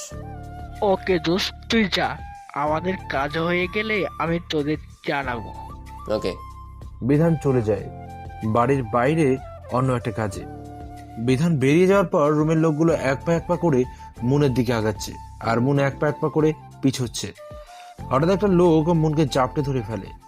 মন ভয়ে থরথর করে কাঁপছে আর দিয়ার কথাগুলো বারবার মনে। হঠাৎ লোকটা মুনকে বিছানায় ছুঁড়ে মারে। মন সঙ্গে সঙ্গে বিছানায় এক কোণে গুটিসুটি মেরে বসে রইল।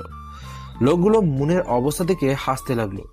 লোকগুলোর মধ্যে থেকে একটা লোক যেই না মুনকে ছুঁতে যাবে ঠিক তখনই কেউ বলে উঠল, তোদের লজ্জা করে না এতগুলো পুরুষ মানুষ একটা মেয়ের সাথে এমন আচরণ করতে?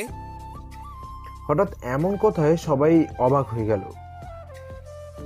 কে কথাটা বললো তা দেখার জন্য সবাই সেদিকে তাকালো, আর দেখতে পেল রুমের মধ্যে অনেক লোক দাঁড়িয়ে আছে, আর তাদের মধ্যে একজনের মুখে রুমাল দিয়ে বেঁধে রেখেছে। বিধানের বন্ধু লোকটাকে বলতে লাগলো, এই তোরা কারা, কাজের সময় ডিস্টার্ব করছিস? বিধানের বন্ধুর কথা শুনে মুখে রুমাল বাঁধা লোকটা বলল, ডেভিড, আমি ডেভিড। আর তোর এত বড় সাহস, তুই আমার সামনে দাঁড়িয়ে আমার চোখের সামনে অপরাধ করার দুঃসাহস করিস? কি ভাবছেন এখানে ডেভিড কোথা থেকে আসলো? হ্যাঁ, দিয়া যে লোকটাকে ফোন করেছিল মুনকে বাঁচাতে, সে লোকটা আর কেউ নয়, সেই হচ্ছে ডেভিড। তুই ডেভিড হোস বা কেউ হোস না কেন, তুই এখান থেকে চলে যা, তা না হলে খুব খারাপ হবে। এই, তুই আমাকে খারাপ ভালো শিখাচ্ছিস? তুই হয়তো জানিস না আমি কে, তাই তুই এমন করছিস। যদি মৃত্যুর ভয় থাকে তাহলে পালা। এই কথা বলতেই লোকগুলো ডেভিডকে মারার জন্য এগিয়ে আসলো। অমনি ডেভিডের ইশারায় তার সাথে থাকা লোকগুলো সামনের লোকগুলোকে মারতে শুরু করলো। ডেভিড লোকগুলোকে গুলি করে দিল, শুধু বিধানের বন্ধুকে ছেড়ে দিল। বিধানের বন্ধুকে ডেভিড জিজ্ঞেস করলো, বল বিধান এখন কোথায় আছে? শেষ করো। আমি জানি না বিদায় কোথায় আছে। আমাকে ছেড়ে দাও। আমি জীবনেও এমন আর কাজ করব না। আমি তোকে জিজ্ঞাসা করেছি বিধান কোথায়, সত্যি করে বল, না হলে তোর এমন অবস্থা করব তুই ভাবতেও পারবি না। লোকটা ভয়ে শুধু থরথর করে কাঁপছে, কিছু বলছে না। ভয়ে গলা শুকিয়ে কাঠ হয়ে গেছে। কিরে বলবি না তোর ব্যবস্থা করব? লোকটা ভয়ে ভয়ে বলল, বলছি। বল বিধান কোথায়? আজ রাতে নাকি বিদেশে মেয়ে পাচার হবে, তাই মনে হয় সেখানে গেছে। তুই সত্যি বলছিস তো? যদি মিথ্যা হয় তাহলে তোর কপালে খারাপই আছে। এখন আমাকে যেতে দিন প্লিজ। যাবি? ওকে যা, পালা। লোকটা ডেভিডের কথা দৌড়ে পালালো। লোকটা কিছু দূর যাবার পর একটা গুলির আওয়াজ হলো। লোকটা মাটিতে মুখ থুবড়ে পড়ে গেল এবং সেখানেই মারা গেল। হ্যাঁ, লোকটাকে ডেভিডই গুলি করে মেরেছে। মন্দ এসব দেখে তার মাথায় কিছুই ঢুকছে না। হঠাৎ কোথা থেকে যেন দিয়া চলে আসে সেখানে। দিয়াকে দেখে তো মন পুরোই অবাক। দিয়া, তুই এখানে এখানে কি করে আসলি তুই? দিয়া মনের কথা শুনে ফাঁস করে মনের গালে চড় বসিয়ে দেয়। তারপর বলতে লাগলো, হ্যাঁ, আমি এখানে। আর এই যে যত লোক দেখতে পাচ্ছিস, এরা সবাই আমার কথাতেই এখানে এসেছে, শুধু তোকে বাঁচানোর জন্য। আর তুই বলেছিলি না যে আমার সাথে সম্পর্ক রাখবি না তুই? আজ আমি বলছি, হ্যাঁ আমি বলছি, তোর মতো অহংকারী মেয়ের সাথে আজ থেকে আমার কোনো সম্পর্ক নেই। ভুলে যাব যে আমার মুন নামে কোনো বান্ধবী ছিল। এইসব তুই কি বলছিস দিয়া? এমনটা বলিস না প্লিজ, আমায় মাফ করে দে। আর কোনো দিন আমি তোকে ভুল বুঝবো না। আমার একমাত্র বান্ধবী তুই। তুই আমায় ছেড়ে চলে গেলে আমি কাকে নিয়ে থাকবো রে? কেন, তোর বিধান কই? ওকে নিয়ে থাক। ও সে তো আবার তোকে ধোকা দিয়েছে, তাই না? তোর আশেপাশের যে মানুষগুলো তোকে ভালোবাসে, তুই তাদেরকেই সবসময় অপমান আর অবহেলা করে গেছিস, কিন্তু তারপরেও তারা সবসময় তোকে সব ধরনের বিপদ থেকে বাঁচিয়েছে। কি বলছিস তুই এগুলো? আমি তোর কথার কিছুই বুঝতে পারছি না। প্লিজ বুঝিয়ে বলবি একটু? এখনো তুই বুঝতে পারছিস না? না। এই যে লোকটাকে দেখছিস রুমাল দিয়ে বেঁধে রেখেছে, চিনিস একে? আমি কি করে চিনবো ওকে? ওর মুখই তো আমি দেখিনি এখন পর্যন্ত। কিন্তু ও তো বলল যে ওর ডেভিড। এই নামটা আমি অনেকবার শুনেছি, কিন্তু কখনো তাকে দেখিনি। মন এই কথা বলার সাথে সাথে দিয়া লোকটার মুখ থেকে রুমালটা টেনে খুলে ফেললো। তারপর বলল, এবার চিনতে পারছিস কিনা? দিয়ার কথায় মন লোকটার দিকে তাকিয়ে 1000 ভোল্টের শক খেলো। কাঁপা কাঁপা গলায় বলল, রানা, তো তুমি, তার মানে তুমি সেই নামকরা মাফিয়া কিং ডেভিড, যে সব সময় অন্যায়ের বিরুদ্ধে প্রতিবাদ করে? হ্যাঁ, আমি রানা, আমি ডেভিড। পুরো দেশের সন্ত্রাসীরা আমার নাম শুনলে ভয়ে থরথর করে কাঁপে। যারা অন্যায় অত্যাচার করে তাদেরকে শেষ করে দেই। মৃত্যুই হয় তাদের একমাত্র শাস্তি। তাহলে দিয়া যে বলল তোমরা সবাই ওর কথায় আমাকে বাঁচাতে এখানে এসেছো, তাহলে? হ্যাঁ, ও না বললে আমি এখানে তোমার মতো অহংকারী মেয়েকে বাঁচাতে কখনোই আসতাম না। কিন্তু দিয়া তোমার স্পর্শ কি করে জানে? দিয়া আমার আপন মামাতো বোন। হোয়াট? ঠিকই বলছি, দিয়া আমার আপন মামাতো বোন। দিয়া এসব কি বলছে? হ্যাঁ, ও আমার ফুফাতো ভাই, আর আমি ওর মামাতো বোন। তাহলে এতদিন তুই আমাকে বলিসনি কেন? দিয়া কিছু না বলে চুপ করে দাঁড়িয়ে আছে। কি হলো বল, এতদিন কেন বললি না আমায়? রানাই বলতে বারণ করেছিল। মানে? ওই বলতে বারণ করেছিল। কারণ?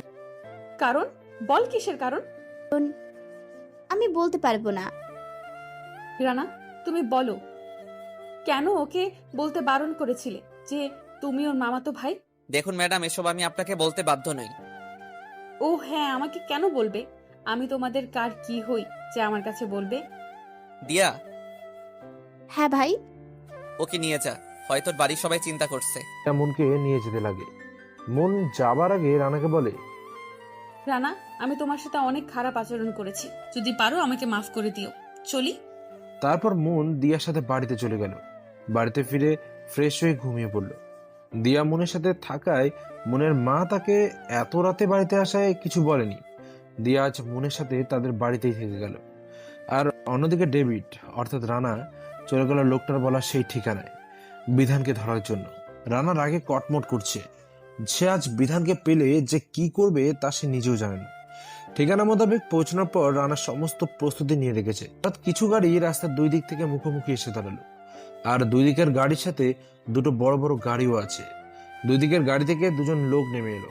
একটা থেকে বিধান আর অন্যটা থেকে একজন লোক নামলো। আর অন্য গাড়ি থেকে যে লোকটা নেমে এলো তার মুখ দেখা যাচ্ছে না অন্ধকারের জন্য। তারপর বিধান আর সেই লোকটার সামনাসামনি দাঁড়িয়ে কথা বলছে, কিন্তু এখনো পর্যন্ত লোকটার মুখ দেখা যাচ্ছে না। হঠাৎ আবছা আলোয় লোকটার মুখ দেখতে পায় রানা। লোকটাকে দেখতে রানা হাজার ভোল্টের শক খেলো, কারণ লোকটা আর কেউ না, রাহাত। রাহাতকে দেখে রানা পুরো এক জায়গায় দাঁড়িয়ে রইল। রানা শুধু ভাবছে এটা কি করে সম্ভব। হঠাৎ শিহাব রানাকে বলে, ভাই, আমি যেটা দেখতে পাচ্ছি আপনি ওকে সেটা দেখতে পাচ্ছেন? হ্যাঁ, দেখতে পাচ্ছি। বেঈমান বেঈমানই হয়, বেঈমান কখনো বন্ধু হয় না। বেইমানটাকে তো আমি না শিয়াব, তুই ওকে কিছুই করবি না, যা করার আমি করব। বেঈমানটাকে এমন ভাবে মারবো যা দেখে আর কেউ কখনো বন্ধুত্বের নাম করে বেঈমানি করার সাহসও করবে না। ওকে ভাই, আপনি যা বলবেন তাই হবে। এদিকে রাহাত আর বিধানের কথোপকথন। 50টাকে নিয়ে এসেছি, একদম সেই জিনিস। প্রচুর টাকা আসবে বাইরে পাঠাতে পারলে। সেটা না হয় বুঝলাম, কিন্তু মালগুলো কোথায়? গাড়িতে আছে, নিয়ে যাও। এখান থেকে যত তাড়াতাড়ি যাবে ততই ভালো, কারণ জায়গাটা কেমন যেন নীরব, গা ঝিমঝিম করছে। আরে তুমি তো দেখছি ভয় পাচ্ছ। এত ভয় পেলে এই পথে চলা যায় না। তুমি তো দেখছি অল্পতে ভয়ে কচুমচু হয়ে যাচ্ছ। আর আমার মতো যদি ডেভিডের সাথে চলাফেরা করতে, তাহলে তো তুমি তোমার ফ্রেন্ড নষ্ট করে ফেলতে। এই বলে রাহাত হাসতে লাগলো, কিন্তু এদিকে বিধান তো ভয়ে শেষ। একে তো জায়গাটা একদম নির্জন, আবার রাহাতের এমন হাসি, সব মিলিয়ে বিধান ভয়ে পুরো চুপসে গেছে। রাহাত বিধানকে বলে, কি ব্যাপার, তুমি তো ভয়ে পুরোটা শেষ। বিধান কিছু বলতে যাবে, ঠিক তখনই তার ফোনে একটা কল আসলো। কলটা রিসিভ করতেই বিধানের চোখ মুখ সব শক্ত হয়ে গেল। কিছু সময় পর বিধান ফোনটা রেখেই রাগে কটমট করছে। রাহাত বলে, কি ব্যাপার বিধান, হঠাৎ করে তুমি এমন দেখাচ্ছ? কিছু হয়েছে কি? রাহাতের কথা শুনে বিধান বলে, আমার বন্ধু আর ছেলেগুলোকে ডেভিড মেরে ফেলেছে। ওকে তো আমি আরে দাঁড়াও, ওর সাথে তুমি একা পারবে না, ওর লোক শক্তি অনেক। আমি পরোয়া করি না। তুমি কি ওকে চিনো? পারো কিভাবে ওকে? ও মাটির নিচে লুকিয়ে থাকলেও আমি ওকে খুঁজে বের করব। আমার লোকদেরকে মেরেছ, এর সত্য তুলবই আমি। তোদের এতটা কষ্ট করতে হবে না, আমি নিজে এসেছি। হঠাৎ এমন কথায় ওরা সবাই পিছনে তাকালো। পিছনে তাকিয়ে রানাকে দেখে তো তাদের চোখ কপালে উঠে গেল। বিধান কাঁপা কাঁপা গলায় বলল, রানা, তুমি এখানে? আর এত লোকজন কেন তোমার সাথে? রানা বিধানের কথা শুনে মুচকে মুচকে হাসছে, আর রাহাত তো ভয়ে থরথর করে কাঁপছে। রানা রাহাতকে বলে, কিরে বেঈমান, তুই যে আমার সাথে বন্ধু কি জন্য করেছিস সেটা আমি খুব ভালো করে জানতাম, আর তোর সাথে কে কে জড়িত আছে তাও আমি জানি। মানে কি বলতে চাইছিস তুই? বুঝতে পারছিস না তাই না? এই বলে রাহাতের গালে একটা চর বসিয়ে দিল। কুত্তার বাচ্চা, বন্ধুর নামে বিশ্বাসঘাতকতা করেছিস আর এখন ন্যাকামো করছিস? তুই কে রে? আমাদের হুমকি দামগিরের সাহস তোর কি করে হলো? তোকে তো আমি। এটা বলে বিধান রানাকে চর মারতে যাবে, তখনই রানা বিধানকে ঠাস করে চর মেরে দিল। চর খেয়ে বিধানের ঠোঁট কেটে রক্ত বেরোতে শুরু করলো। রক্ত দেখে তো বিধানের মাথা পুরোই নষ্ট হয়ে গেল। দেখ রানা, তুই কিন্তু কাজটা ঠিক করছিস না। আমাদের গায়ে হাত তুলে এর জন্য কিন্তু তোকে অনেক পস্তাতে হবে, মনে রাখিস। এই তুই আমাকে ভয় দেখাচ্ছিস? এই ডেভিডকে ভয় দেখাচ্ছিস? তোকে তো আমি। এটা বলে রানা রাহাতের বুক বরাবর একটা লাথি মারল। রাহাত কিছুটা দূরে গিয়ে ছিটকে পড়ল। রাহাত আবার সোজা হয়ে দাঁড়িয়ে পড়ল। সে রানাকে বলতে লাগলো, হা হা হা হা হা। তুই যে ডেভিড সেটা আমি খুব ভালো করে জানতাম, আর তাই তোকে শেষ করতেই তোর সাথে বন্ধুত্ব করেছি। তুই কি ভেবেছিস শুধু তুই একাই দেশে রাজত্ব করবি? না না, সেটা তো আমি হতে দেব না। তুই আজ এখান থেকে বেঁচে ফিরলে না আমাকে কিছু করতে পারবি। তুই যাতে আমার কিছু করতে না পারিস সেই ব্যবস্থাই আমি করব বেঈমান। তুই কি ভেবেছিস আমাকে তুই মেরে ফেলে তুই বেঁচে যাবি? আজ তুই আমাকে মারবি, কাল তোর মৃত্যু তোর নিকট চলে আসবে। রাহাত, তুমি ওর সাথে কথা বলে শুধু শুধু সময় নষ্ট করছো কেন? ওকে এখানেই পুঁতে দাও। আমার লোকজন মেরেছে, ওকে তো আমি ছাড়বো না। তাই তোরা এখনো দাঁড়িয়ে কি দেখছিস? মেরে ফেল ওকে। বিধানের কথা শুনে বিধানের সাথে আসা লোকগুলো, রাহাতের লোকগুলো সবাই রানার উপর আক্রমণ করতে এগিয়ে আসতেই শিহাব সবাইকে নিয়ে তাদের মারতে শুরু করে। কিছুক্ষণ পর বিধান আর রাহাতের লোকজন মাটিতে পড়ে আছে নিষ্প্রাণ হয়ে, আর বিধান মাটিতে হাঁটু গেড়ে বসে আছে রানার সামনে আর ভয়ে কাঁপছে। কিরে, কোথায় গেল তোর সাহস? অনেক তো বকেছিলি, এখন কে বাঁচাবে তোকে? প্লিজ রানা, আমায় মাফ করে দাও। আমার ভুল হয়ে গেছে, আমি তোমায় চিনতে পারিনি। প্লিজ আমার জীবনটা ভিক্ষা দাও। বিধানের কথায় রানা হেসে বলে, নো নো মিস্টার বিধান, নো। আমি জঙ্গলের হিংস্র বাঘকে বিশ্বাস করতে পারি, কিন্তু কোনো মানুষরূপী পশুকে বিশ্বাস করি না। তাই তোমাকে যে আমি মাফ করতে পারি না। তুই এই সমাজের অনেক ক্ষতি করেছিস, তাই তোর আর বেঁচে থাকার কোনো অধিকার নেই। প্লিজ রানা, একটা বার সুযোগ দেওয়া হয়, আর কোনোদিন এসব কাজ করবো না। তোকে যে উপরে যেতেই হবে। সরি রে ইয়ার, তোকে ক্ষমা করতে পারতাম, কিন্তু তুই এমন একটা কাজ করেছিস যার জন্য তোকে বাঁচিয়ে রাখা সম্ভব নয়। কি করেছি আমি? তুই আমার ভালোবাসার মানুষটাকে কাঁদিয়েছিস, ওর চোখের পানি আমার সহ্য হয় না, আর তুই সেটাই করেছিস, তাই তোকে যে মরতেই হবে। এটা বলে বিধানকে কিছু বলার সুযোগ না দিয়ে তার মাথার মাঝখান একটা গুলি করে দিল রানা। বিধানের নিথ দেহটা মুখ থুবড়ে মাটিতে লুটে পড়ল। রানা শিহাবকে বলে, শিহাব, রাহাত যেখানে থাকুক না কেন, ওকে আমি আমার সামনে দেখতে চাই। বেঈমানটার বুক চিরে ওর কলিজাটা আমি বের করে আনবো। আমি দেখব যে ওর কলিজাটা কত বড়। আমি কে সেটা জানা সত্ত্বেও আমার বিরুদ্ধে ও ষড়যন্ত্র করেছে। ওকে এমনভাবে মারবো যে আর কেউ কোনোদিন খারাপ কাজ করার আগে অন্তত 100 বার ভাববে। ওকে ভাই, আমি দেখছি। যা করার খুব তাড়াতাড়ি করো। ওকে ভাই। এরপর রানা তার বাড়িতে চলে যায়। এদিকে মন তো পাগলের মতো হয়ে গেছে। মনের সাথে ওই ঘটনা ঘটার পর আজ প্রায় 15 দিন রানা কলেজে আসে না, কারণ রানা সেদিনের সেই ঘটনার পর শহরের বাইরে যায় একটা গুরুত্বপূর্ণ কাজে, এবং সেখানে কাজটার জন্য সে আটকে যায়, তাই সে কলেজে আসতে পারেনি। এই 15 দিনে রানার প্রতি মনের ভালো লাগা কাজ করে। মন বুঝতে পারছে তার মনে রানার জন্য ভালোবাসার জন্ম নিয়েছে। 16 দিনের দিন রানা কলেজে আসে। আজ আর রানা খেলছে যে কলেজে আসেনি। কালো শু, কালো প্যান্ট, কোট, চুল স্পাইক করা, পুরো হিরোর মতো লাগছে তাকে। কলেজের সবাই দেখে তো পুরো হা করে তাকিয়ে আছে, সব থেকে মেয়েরাই বেশি তাকিয়ে আছে। মন এসব দেখে তো রাগে ফুলছে, কটমট করছে রাগে, আর নিজে নিজে বলছে, কুত্তা, হারামি, বিলাই, বাদর, কে বলেছে এত সেজেগুজে কলেজে আসতে? শয়তান ছেলে, দেখ কিভাবে মেয়েদের সাথে হেসে হেসে কথা বলছে। মনের মুখে এসব কথা শুনে দিয়া মনের দিকে হা করে তাকিয়ে আছে। কি রে, কি ব্যাপার? এসব কি বলছিস? মানে কি বলতে চাইছিস তুই? মানে হচ্ছে ও এমন স্মার্ট হয়ে এসেছে, এতে মেয়েরা ওর দিকে আকর্ষিত হতেই পারে, ও মেয়েদের সাথে কথা বলতেই পারে, কিন্তু তাতে তুই জ্বলছিস কেন? কি প্রেমে পড়লি নাকি আবার? কুত্তি, দাঁড়া তুই, তোর হচ্ছে। শয়তান মাইয়া, দাঁড়া তুই। এটা বলেই মন দিয়াকে দৌড়ানি দিল। হঠাৎ দৌড়াতে দৌড়াতে মন গিয়ে রানার সাথে ধাক্কা খেয়ে নিচে পড়ে গেল। নিচে পড়ার সঙ্গে সঙ্গে রানার ঠোঁটের সাথে মনের ঠোঁট মিলে গেল। কলেজের সবাই তো সেদিকে দেখে চোখ বড় বড় করে তাকিয়ে আছে, সবাই মুচকি মুচকি হাসছে। মন তো লজ্জায় পুরো লাল হয়ে গেছে। কোনো মতে রানার উপর থেকে উঠে এক দৌড়ে ক্লাসে চলে গেল। আর এদিকে রানা নিচে পড়ে থাকা অবস্থাতেই মনের লজ্জায় মাথা কাটা গেছে আর মুচকি মুচকি হাসছে। দিয়া মনের কাছে গিয়ে বসে পড়ল। কে রে, তুই এত লজ্জা পাচ্ছিস কেন? ব্যাপার কি বলতো? তুই সত্যি প্রেমে পড়িসনি তো ওর? দিয়া অনবরত বক বক করেই যাচ্ছে, কিন্তু মনের সেদিকে কোনো খেয়ালই নেই। মন আনমনে কি যেন ভেবেই যাচ্ছে আর মুচকি মুচকি হাসছে। দিয়া আর না পেরে মনকে একটা ধাক্কা দিল। দিয়া ধাক্কা দেয় মনের ঘোর কাটে। কি রে কুত্তি, ধাক্কা দিলি কেন? কত সুন্দর একটা স্বপ্ন দেখছিলাম, আর তুই মাঝখানে পানি ঢেলে দিলি। এখন কি হয়েছে বল? শয়তান মাইয়া, সে কখন থেকে ডাকছি, কিন্তু সেদিকে কি তোর কোনো খেয়াল আছে?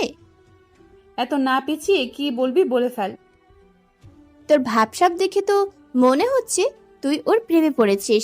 সত্যি বলছি তো? গাথি, শুধু কি প্রেম রে, ভালোবেসে ফেলেছি। বুঝছি। কি বুঝেছিস তুই? তুই একটা লুচু মাইয়া, যখন ভালো লাগে তখন তার প্রেমে পড়িস। এতদিন ছিল বিধান, আর এখন আবার রানা। আর কতজন যে বাকি আছে কে জানে। না রে দিয়া, সত্যিই বলছি, ওকে ভালোবেসে ফেলেছি রে। ওর প্রতি যে ফিলিংসটা কাজ করে, বিধানের প্রতি তেমনটা করে না। বিধানের প্রতি তেমনটা ছিল না। এখন বুঝতে পারছি, বিধান ছিল শুধু একটা আকর্ষণ, আর ও আমার নেশা হয়ে গেছে। ও আমার নিঃশ্বাসে মিশে গেছে। বুঝেছি, তুই শেষ। তুই পাগল হয়ে গেছিস। হ্যাঁ রে, সত্যিই পাগল হয়ে যাব ওকে না পেলে। আমি এই 15 দিনেই বুঝতে পেরেছি যে ওকেই আমার দরকার। এখনই তুই এতটা পাগল হয়ে গেছিস ওর প্রেমে মন। আর যদি সত্যিটা জানতে পারিস তাহলে তো তুই উন্মাদ হয়ে যাবি। কথাটা দিয়া মনে মনে বলল। দিয়া, এই দিয়া, হ্যাঁ হ্যাঁ, কি বলবি বল। কি ভাবছিস এত? ভাবছি তোকে আমার দুষ্টু মিষ্টি ভাবি বানাবো, বুঝেছিস? লজ্জায় মনের পুরো মুখ লাল হয়ে গেল। এর মধ্যে রানাও ক্লাসে চলে এলো। রানাকে দেখে তো মন মাথা নিচু করে বসে আছে, তাকাতে পারছে না রানার দিকে। রানা গিয়ে মনের পাশেই বসে পড়লো। এবার তো মনের প্রাণটা যায় যায় অবস্থা, শুধু কাঁপছে ভয়ে। এমনিতেই তো তাকাতে পারছে না লজ্জায়, তার মধ্যে এসে আবার পাশে বসেছে। রানা মনের এমন করুণ অবস্থা দেখে আর কিছুই বলল না, শুধু মুচকে হাসছে। সেদিনের মতো ক্লাস করে যে যার মতো বাড়িতে চলে গেল। রাতে শিহাব রানাকে কল করলো। রানা কল রিসিভ করে যেটা শুনলো তাতে তো তার মাথায় আকাশ ভেঙে পড়লো। শিহাব বলল, ভাই, রাহাত শুধু একা নয়, রাহাতের সাথে রাজন রাইসনও আছে। আর ওরা দুজন একে অপরের ভাই। হোয়াট? কি বলছিস তুই এসব?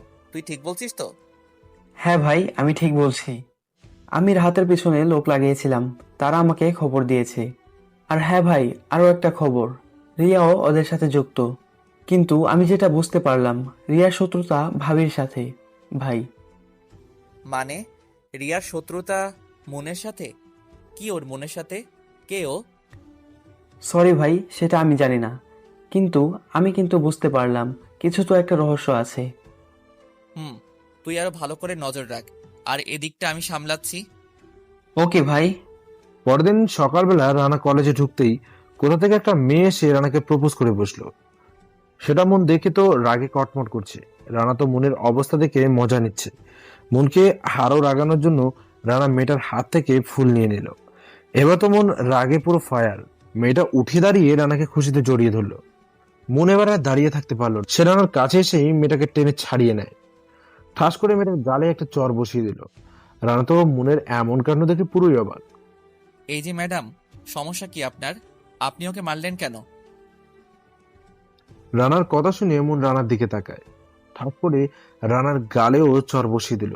রানা তো চর খেয়ে বোকার মতো দাঁড়িয়ে আছে। মন মেয়েটার দিকে আবার চোখ গরম করে তাকাতেই মেয়েটা ভয়ে সেখান থেকে চলে গেল। ব্যাপার কি? আপনি ওকেও মারলেন আবার আমাকেও মারলেন, সমস্যা কি আপনার?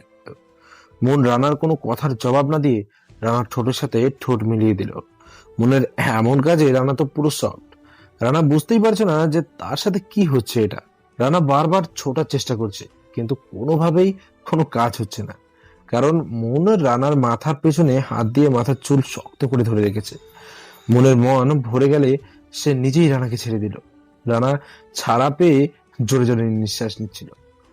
কি করলেন আপনি আমার সাথে এটা? কেন, ভালো লাগেনি? আর একটা দেবো নাকি? না, একদম না। এমন পচা জিনিস আমার আর দরকার নেই। কি বললে তুমি? পচা? এটা বলে মন আবারও রানাকে কিস করে বসলো। এবার তো রানার মাথায় আগুন জ্বলে উঠলো।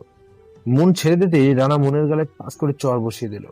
মন তো চর খেয়ে কান্না করে দেওয়ার মতো অবস্থা। চোখে পানি টলমল করছে, মনে হচ্ছে এখনই বৃষ্টি হবে। পাগলামির একটা সীমা আছে। অনেক সহ্য করেছি তোমার অত্যাচার, কিন্তু আর না। এরপর যদি এমন কিছু করো তাহলে খুব খারাপ হবে বলে দিলাম। বিশ্বাস করো রানা, খুব ভালোবেসে ফেলেছি তোমায়। তোমার সাথে আগে যে আচরণ করেছি তার জন্য মাফ চাইছি। প্লিজ মাফ করে দাও। ওকে, ঠিক আছে, মাফ করে দিলাম। হয়েছে, এখন তুমি আসতে পারো। না, হয়নি। আর কোথাও যাব না আমি। ভালোবাসি তোমায় আমি। কোথাও যাব না আমি। প্লিজ একটু ভালোবাসো আমায়।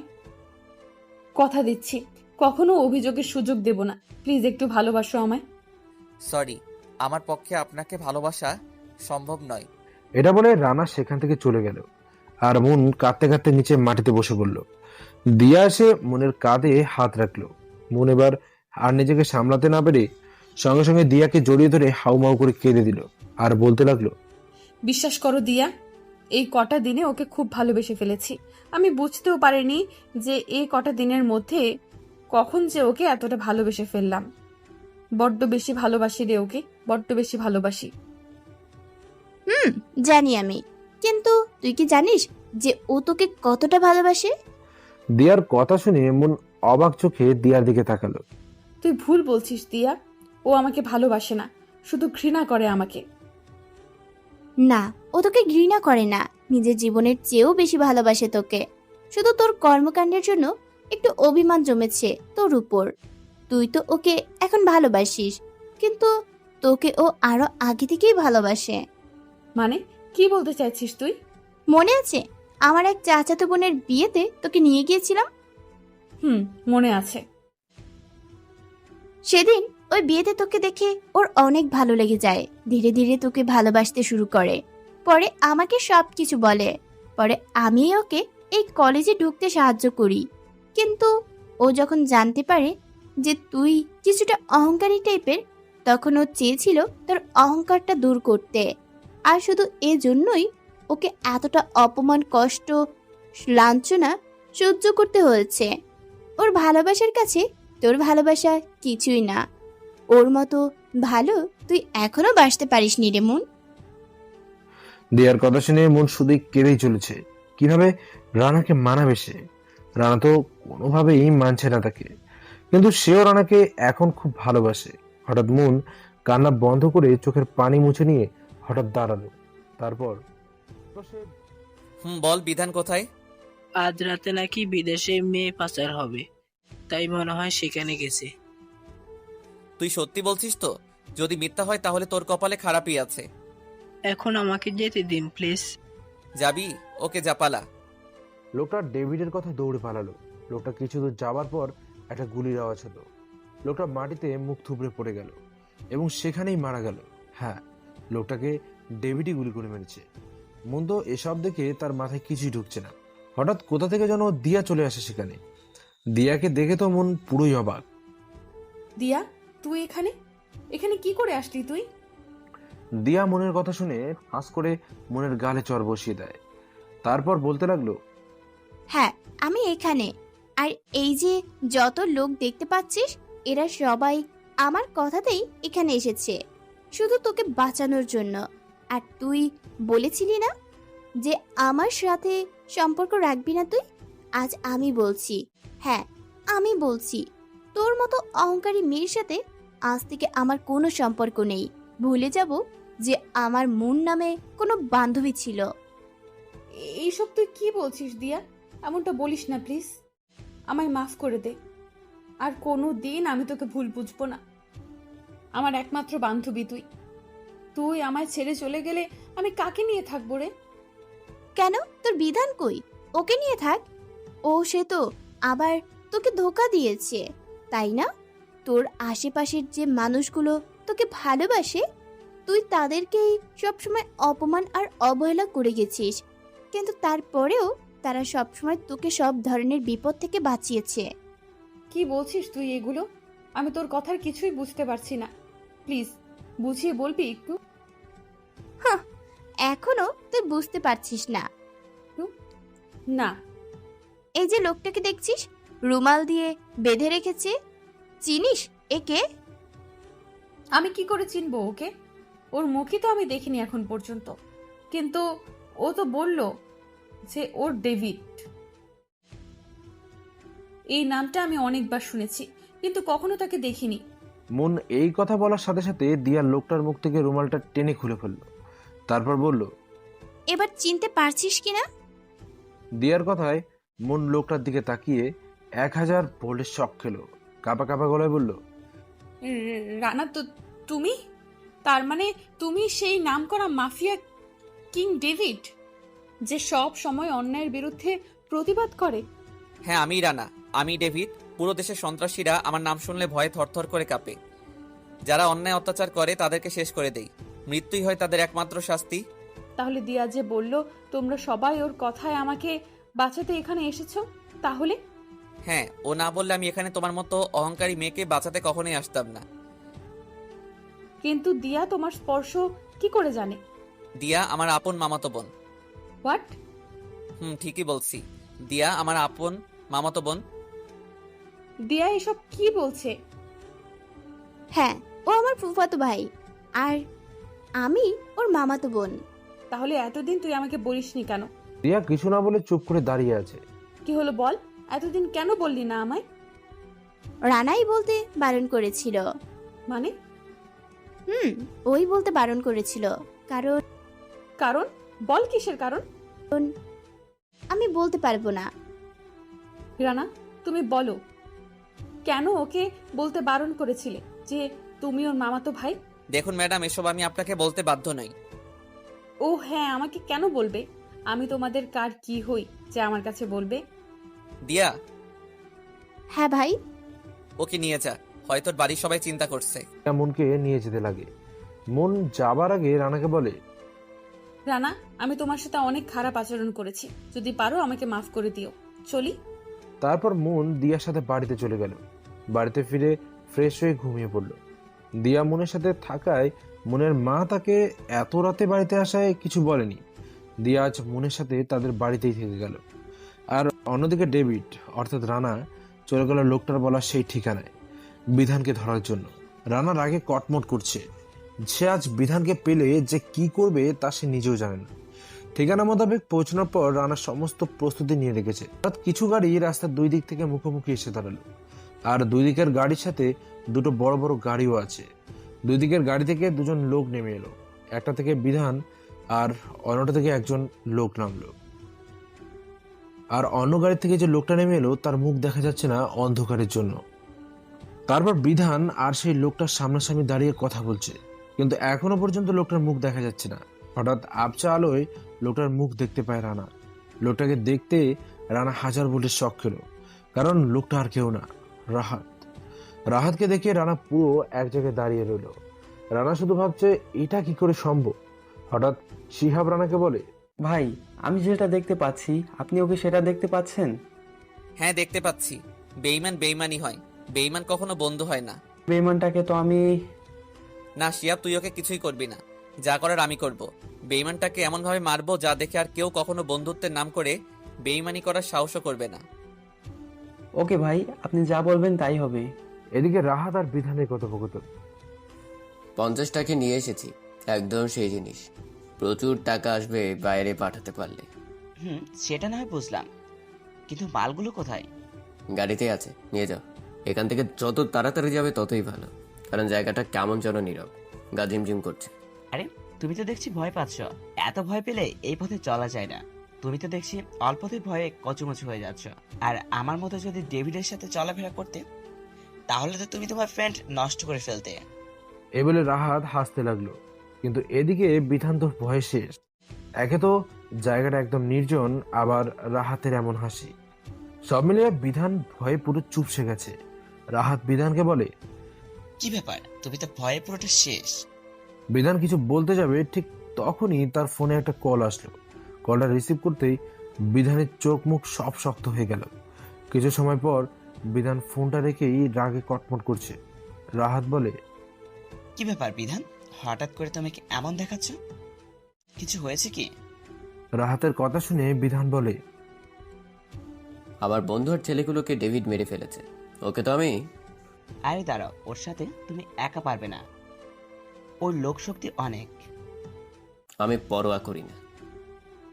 তুমি কি ওকে চিনো? পারো কিভাবে ওকে? ও মাটির নিচে লুকিয়ে থাকলেও আমি ওকে খুঁজে বের করব। আমার লোকদেরকে মেরেছ, এর সত্য তুলবই আমি। তোদের এতটা কষ্ট করতে হবে না, আমি নিজেই এসেছি। হঠাৎ এমন কথায় ওরা সবাই পিছনে তাকালো। পিছনে তাকিয়ে রানাকে দেখে তো তাদের চোখ কপালে উঠে গেল। বিধান কাঁপা কাঁপা গলায় বলল, রানা, রানা, তুমি এখানে? আর এত লোকজন কেন তোমার সাথে? রানা বিধানের কথা শুনে মুচকে মুচকে হাসছে, আর রাহাত তো ভয়ে থরথর করে কাঁপছে। রানা রাহাতকে বলে, কিরে বেইমান, তুই যে আমার সাথে বন্ধু কি জন্য করেছিস সেটা আমি খুব ভালো করে জানতাম, আর তোর সাথে কে কে জড়িত আছে তাও আমি জানি। মানে কি বলতে চাইছিস তুই? বুঝতে পারছিস না তাই না?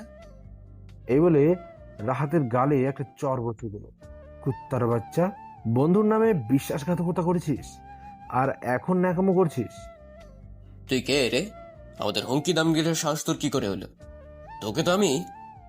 এটা বলে বিধান রানাকে চর মারতে যাবে, তখনই রানা বিধানকে ঠাস করে চর মেরে দিল। চর খেয়ে বিধানের ঠোঁট কেটে রক্ত বেরোতে শুরু করলো। রক্ত দেখে তো বিধানের মাথা পুরোই নষ্ট হয়ে গেল। দেখ না, তুই কিন্তু কাজটা ঠিক করছিস না। আমাদের গায়ে হাত তুলে এর জন্য কিন্তু তোকে অনেক পস্তাতে হবে, মনে রাখিস। এই তুই আমাকে ভয় দেখাচ্ছিস? এই ডেভিডকে ভয় দেখাচ্ছিস? তোকে তো আমি। এটা বলে রানা রাহাতের বুক বরাবর একটা লাথি মারলো।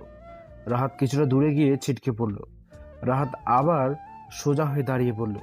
সে রানাকে বলতে লাগলো, হা হা হা, তুই যে ডেভিড সেটা আমি খুব ভালো করে জানতাম, আর তাই তোকে শেষ করতেই তোর সাথে বন্ধুত্ব করেছি। তুই কি ভেবেছিস শুধু তুই একাই দেশে রাজত্ব করবি? না না, সেটা তো আমি হতে দেব না। তুই আজ এখান থেকে বেঁচে ফিরলে না আমাকে কিছু করতে পারবি। তুই যাতে আমার কিছু করতে না পারিস সেই ব্যবস্থাই আমি করব বেঈমান। তুই কি ভেবেছিস আমাকে তুই মেরে ফেলে তুই বেঁচে যাবি? আজ তুই আমাকে মারবি, কাল তোর মৃত্যু তোর নিকট চলে আসবে। রাহাত, তুমি ওর সাথে কথা বলে শুধু শুধু সময় নষ্ট করছো কেন? ওকে এখানেই পুঁতে দাও।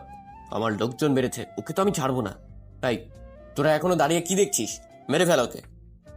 বিধানের কথা শুনে বিধানের সাথে আসা লোকগুলো, রাহাতের লোকগুলো সবাই রানার উপর আক্রমণ করতে এগিয়ে আসতেই শিহাব সবাইকে নিয়ে তাদের মারতে শুরু করে। কিছুক্ষণ পর বিধান আর রাহাতের লোকজন মাটিতে পড়ে আছে নিষ্প্রাণ হয়ে, আর বিধান মাটিতে হাঁটু গেড়ে বসে আছে রানার সামনে আর ভয়ে কাঁপছে। কিরে, কোথায় গেল তোর সাহস? অনেক তো বকেছিলি, এখন কে বাঁচাবে তোকে? প্লিজ রানা, আমায় মাফ করে দাও। আমার ভুল হয়ে গেছে, আমি তোমায় চিনতে পারিনি। প্লিজ আমার জীবনটা ভিক্ষা দাও। বিধানের কথায় রানা হেসে বলে, নো নো মিস্টার বিধান, নো। আমি জঙ্গলের হিংস্র বাঘকে বিশ্বাস করতে পারি, কিন্তু কোনো মানুষরূপী পশুকে বিশ্বাস করি না। তাই তোমাকে যে আমি মাফ করতে পারি না। তুই এই সমাজের অনেক ক্ষতি করেছিস, তাই তোর আর বেঁচে থাকার কোনো অধিকার নেই। প্লিজ রানা, একটা বার সুযোগ দাও আমায়, আর কোনোদিন এসব কাজ করবো না। তোকে যে উপরে যেতেই হবে। সরি রে ইয়ার, তোকে ক্ষমা করতে পারতাম, কিন্তু তুই এমন একটা কাজ করেছিস যার জন্য তোকে বাঁচিয়ে রাখা সম্ভব নয়। কি করেছি আমি?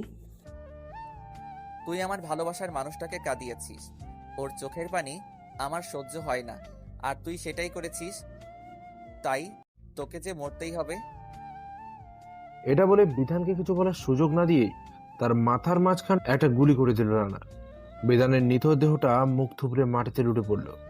রানা শিহাবকে বলে, শিহাব, রাহাত যেখানে থাকুক না কেন, ওকে আমি আমার সামনে দেখতে চাই। বেইমানটার বুক চিরে ওর কলিজাটা আমি বের করে আনবো। আমি দেখব যে ওর কলিজাটা কত বড়। আমি কে সেটা জানা সত্ত্বেও আমার বিরুদ্ধে ও ষড়যন্ত্র করেছে। ওকে এমনভাবে মারবো যে আর কেউ কোনোদিন খারাপ কাজ করার আগে অন্তত 100 বার ভাববে। ওকে ভাই, আমি দেখছি। যা করার খুব তাড়াতাড়ি করো। ওকে ভাই। এরপর রানা তার বাড়িতে চলে যায়। এদিকে মন তো পাগলের মতো হয়ে গেছে। মনের সাথে ওই ঘটনা ঘটার পর আজ প্রায় 15 দিন রানা কলেজে আসে না, কারণ রানা সেদিনের সেই ঘটনার পর শহরের বাইরে যায় একটা গুরুত্বপূর্ণ কাজে, এবং সেখানে কাজটার জন্য সে আটকে যায়, তাই সে কলেজে আসতে পারেনি। এই 15 দিনে রানার প্রতি মনের ভালো লাগা কাজ করে।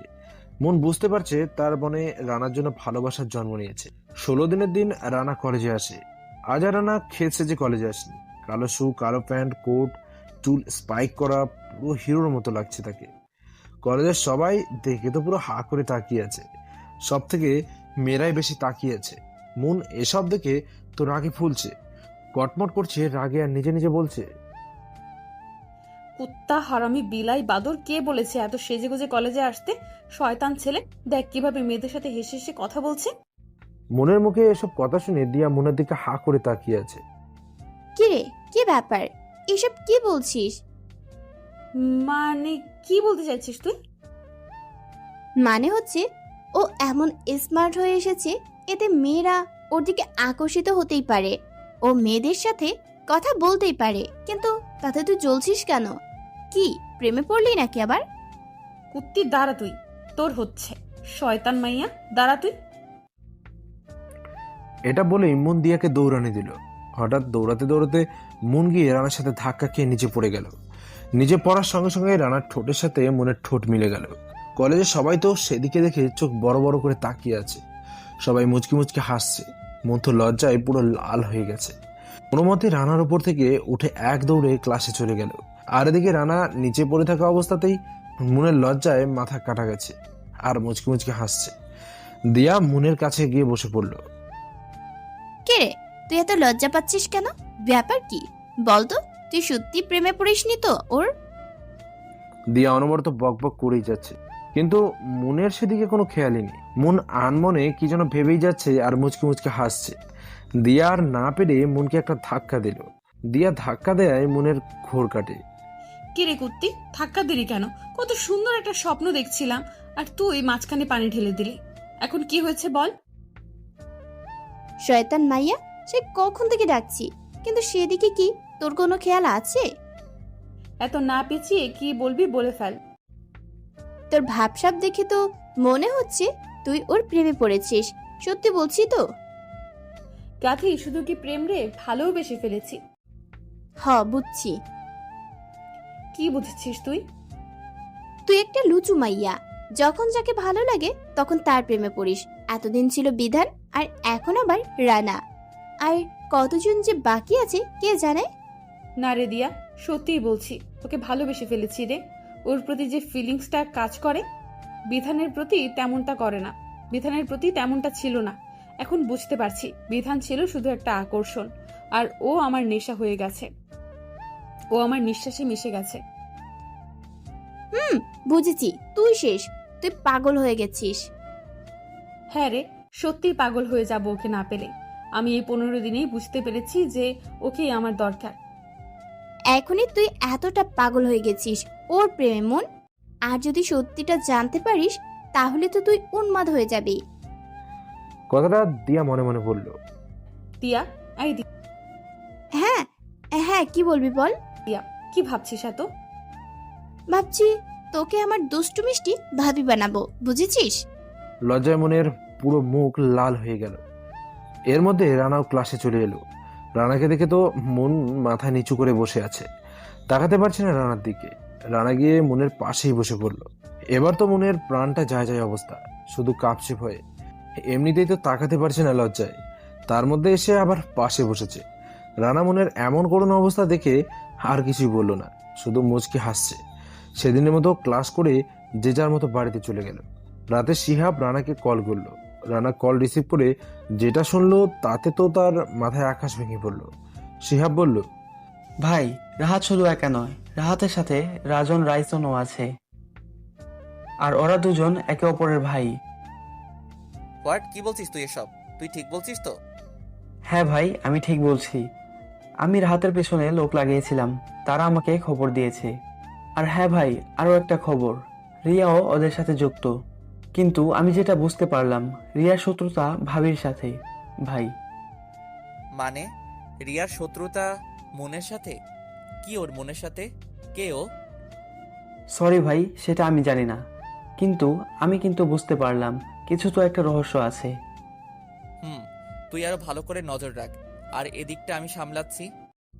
ওকে ভাই। পরদিন সকালবেলা রানা কলেজে ঢুকতেই কোথা থেকে একটা মেয়ে এসে রানাকে প্রপোজ করে বসলো। সেটা মন দেখে তো রাগে কটমট করছে। রানা তো মনের অবস্থা দেখে মজা নিচ্ছে। মনকে আরো রাগানোর জন্য রানা মেয়েটার হাত থেকে ফুল নিয়ে নিল। এবার তো মন রাগে পুরো ফায়ার। মেয়েটা উঠে দাঁড়িয়ে রানাকে খুশিতে জড়িয়ে ধরলো। মন এবার আর দাঁড়িয়ে থাকতে পারলো না। সে রানার কাছে এসেই মেয়েটাকে টেনে ছাড়িয়ে নেয়। ঠাস করে মেয়েটার গালে একটা চর বসিয়ে দিল। রানা তো মনের এমন কাণ্ড দেখে পুরোই অবাক। এই যে ম্যাডাম, সমস্যা কি আপনার? আপনি ওকে মারলেন কেন? রানার কথা শুনে মন রানার দিকে তাকায়। ঠাপ করে রানার গালেও চর বসিয়ে দিল। রানা তো চর খেয়ে বোকার মতো দাঁড়িয়ে আছে। মন মেয়েটার দিকে আবার চোখ গরম করে তাকাতেই মেয়েটা ভয়ে সেখান থেকে চলে গেল। ব্যাপার কি? আপনি ওকেও মারলেন আবার আমাকেও মারলেন, সমস্যা কি আপনার? মন রানার কোনো কথার জবাব না দিয়ে রানার ঠোঁটের সাথে ঠোঁট মিলিয়ে দিল। মনের এমন কাজে রানা তো পুরো সফট। রানা বুঝতেই পারছে না যে তার সাথে কি হচ্ছে এটা। রানা বারবার ছোটার চেষ্টা করছে, কিন্তু কোনোভাবেই কোনো কাজ হচ্ছে না, কারণ মনের রানার মাথার পেছনে হাত দিয়ে মাথার চুল শক্ত করে ধরে রেখেছে। মনের মন ভরে গেলে সে নিজেই রানাকে ছেড়ে দিল। রানা ছাড়া পেয়ে জোরে জোরে নিঃশ্বাস নিচ্ছিল। কি করলেন আপনি আমার সাথে এটা? কেন, ভালো লাগেনি? আর একটা দেবো নাকি? না, একদম না। এমন পচা জিনিস আমার আর দরকার নেই। কি বললে তুমি? পচা? এটা বলে মন আবারও রানাকে কিস করে বসলো। এবার তো রানার মাথায় আগুন জ্বলে উঠলো। মন ছেড়ে দিতেই রানা মনের গালে পাস করে চর বসিয়ে দিল। মন তো চর খেয়ে কান্না করে দেওয়ার মতো অবস্থা। চোখে পানি টলমল করছে, মনে হচ্ছে হ্যাঁ এখনই বৃষ্টি হবে। পাগলামির একটা সীমা আছে। অনেক সহ্য করেছি তোমার অত্যাচার, কিন্তু আর না। এরপর যদি এমন কিছু করো তাহলে খুব খারাপ হবে বলে দিলাম।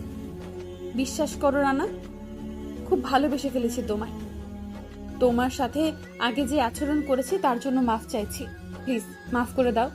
ওকে, ঠিক আছে, মাফ করে দিলাম। হয়েছে, এখন তুমি আসতে পারো। না, হয়নি। আর কোথাও যাব না আমি। ভালোবাসি তোমায় আমি, কোথাও যাব না আমি। প্লিজ একটু ভালোবাসো আমায়। কথা দিচ্ছি কখনো অভিযোগের সুযোগ দেব না। প্লিজ একটু ভালোবাসো আমায়। সরি, আমার পক্ষে আপনাকে ভালোবাসা সম্ভব নয়। এটা বলে রানা সেখান থেকে চলে গেল। আর মন কাঁদতে কাঁদতে নিচে মাটিতে বসে পড়ল। দিয়া এসে মনের কাঁধে হাত রাখলো। মন এবার আর নিজেকে সামলাতে না পেরে সঙ্গে সঙ্গে দিয়াকে জড়িয়ে ধরে হাউমাউ করে কেঁদে দিল আর বলতে লাগলো, বিশ্বাস করো দিয়া, এই কটা দিনে ওকে খুব ভালোবেসে ফেলেছি। আমি বুঝতেও পারিনি যে এই কটা দিনের মধ্যে কখন যে ওকে এতটা ভালোবেসে ফেললাম। বড্ড বেশি ভালোবাসি রে ওকে, বড্ড বেশি ভালোবাসি। জানি আমি, কিন্তু তুই কি জানিস যে ও তোকে কতটা ভালোবাসে? দিয়ার কথা শুনে মন অবাক চোখে দিয়ার দিকে তাকালো। তুই ভুল বলছিস দিয়া, ও আমাকে ভালোবাসে না, শুধু ঘৃণা করে আমাকে। না, ও তোকে ঘৃণা করে না, নিজের জীবনের চেয়েও বেশি ভালোবাসে তোকে। শুধু তোর কর্মকাণ্ডের জন্য একটু অভিমান জমেছে তোর উপর। তুই তো ওকে এখন ভালোবাসিস, কিন্তু তোকে ও আরো আগে থেকেই ভালোবাসে। মানে কি বলতে চাইছিস তুই? মনে আছে আমার এক চাচাতো বোনের বিয়েতে তোকে নিয়ে গিয়েছিলাম? মনে আছে। সেদিন ওই বিয়েতে তোকে দেখে ওর অনেক ভালো লেগে যায়। ধীরে ধীরে তোকে ভালোবাসতে শুরু করে। পরে আমাকে সবকিছু বলে। পরে আমি ওকে এই কলেজে ঢুকতে সাহায্য করি। কিন্তু ও যখন জানতে পারে যে তুই কিছুটা অহংকারী টাইপের, তখন ও চেয়েছিল তোর অহংকারটা দূর করতে। আর শুধু এজন্যই ওকে এতটা অপমান, কষ্ট, লাঞ্ছনা সহ্য করতে হয়েছে। ওর ভালোবাসার কাছে তোর ভালোবাসা কিছুই না। ওর মতো ভালো তুই এখনো বাসতে পারিসনি রে মন। দিয়ার কথা শুনে মন শুধুই কেঁদেই চলেছে। কিভাবে রানাকে মানাবে সে? রানা তো কোনোভাবেই মানছে না তাকে, কিন্তু সেও রানাকে এখন খুব ভালোবাসে। হঠাৎ মন কান্না বন্ধ করে চোখের পানি মুছে নিয়ে হঠাৎ দাঁড়ালো।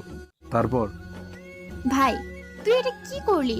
তুই না ওকে ভালোবাসতি, তাহলে তুই এমনটা কেন করলি ওর সাথে?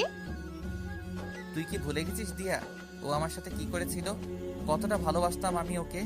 আর ও দেখ ভাই, যেটা হয়ে গেছে সেটা অতীত। এখন তো তোকে ভালোবাসে, তাই না?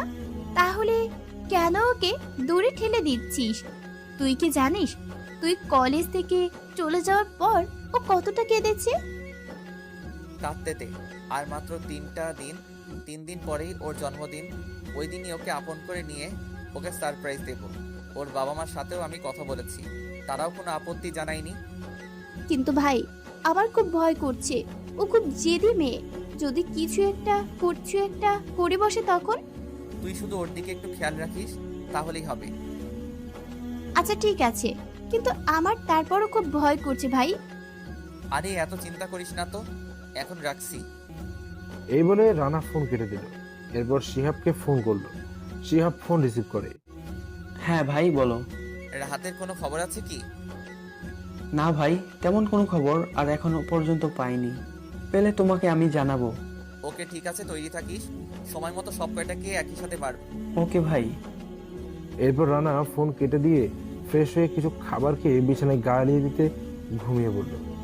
অন্যদিকে মন বাড়িতে গিয়ে সোজা তার মাকে জড়িয়ে ধরে কাঁদতে শুরু করলো। ঠিক তখনই মনের বাবা সিঁড়ি বেয়ে উপর থেকে নিচে নেমে এলেন। কি হয়েছে আমার আমাজানের? আম্মু, তোমার চোখে পানি কেন মা? বাবার কথা শুনে মনের কান্নার বেগ যেন আরো বেড়ে গেল। সে তার বাবাকে জড়িয়ে ধরে কাঁদতে কাঁদতে বলল, বাবা, আমি ওকে চাই, ওকে আমার চাই। ওকে ছাড়া আমি বাঁচবো না বাবা। খুব ভালোবেসে ফেলেছি ওকে। প্লিজ ওকে এনে দাও না আমার কাছে বাবা। আর কোনো দিন তোমার কাছে কিচ্ছু চাইবো না। বলো, এনে দিবে? মনের বাবা মনকে ধরে পাশে সোফাতে বসালেন। আর মন তো অনবরত কেঁদেই চলেছে। এবার বলতো মা, কি হয়েছে? ঠান্ডা মাথায় আমাকে বলতো। এরপর মন তার বাবাকে রানার সাথে ঘুরে যাওয়া সব কথা খুলে বলল। মনের বাবা শুনে চুপচাপ বসে রইলেন, কোনো কথা বলছেন না। তা দেখে মন বলে, বলো বাবা, তুমি চুপ করে আছো কেন? বলো, ওকে এনে দিবে আমার কাছে। কি হলো বাবা, বলো। কথা বলছো না কেন বাবা তুমি? চিন্তা করিস না মা, আমার মা আমার কিছু চেয়েছে আর আমি সেটা এনে দেব না, সেটা কি কখনো হয়েছে বল? বাবার কথা শুনে মনের মুখে হাসি ফুটে উঠল।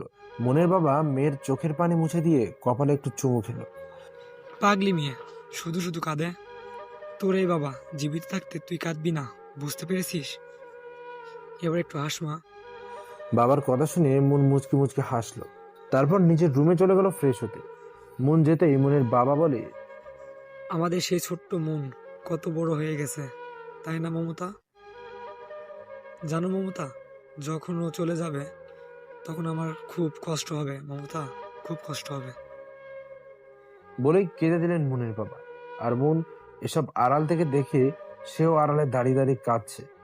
কষ্টে তার বুকটাও ফেটে যাচ্ছে। কিন্তু হঠাৎ তার বাবার কথা শুনে মনের মুখে হাসি ফুটে উঠল। মনের মা মনের বাবাকে বলে, কেঁদো না তুমি। মুনের বিয়েটা যার সাথে দেব আমরা, তাকেও এই বাড়িতে রেখে দেব। তাহলেই তো হয়, তাই না? কিন্তু সে যদি রাজি না হয় আমাদের বাড়িতে থাকতে? আরে ওকে বললেই ও রাজি হয়ে যাবে। ওকে আমি খুব ভালো করে চিনি। ও খুব ভালো ছেলে, খুব ভালোবাসি মনকে। জানি আমি সেটা। আর তাই তো রানা একজন মাফিয়া কিং হওয়া সত্ত্বেও অনেক আগেই তার সাথে মুনের বিয়ে ঠিক করে রেখেছি। রানার নামটা শুনে তো মনের আর কিছুই বুঝতে বাকি রইল না, যে রানার সাথে মনের বিয়ে ঠিক করে রেখেছে, তাও অনেক আগে। মনের তো এবার খুশিতে নাচতে ইচ্ছে করছিল। সে তার রুমে গিয়ে রানাকে নিয়ে হাজার স্বপ্ন দেখতে দেখতে কখন যে ঘুমিয়ে পড়লো তা সে নিজেও জানে না। পরের দিন সকালে রানা কলেজে ঢুকছিল, অমনি মনের সাথে ধাক্কা খেয়ে নিচে পড়ে গেল। নিচে পড়ার সঙ্গে সঙ্গে তাদের চার ঠোঁট আবার এক হয়ে গেল। মন তো রানার ঠোঁটের স্পর্শ পেয়ে পুরো পাথর হয়ে গেছে। সে চুপচাপ নিচেই পড়ে আছে আর রানার স্পর্শ অনুভব করছে। কলেজের সবার দৃষ্টি এখন তাদের দিকে। ওদের অবস্থা দেখে দিয়া হঠাৎ হেসে উঠল।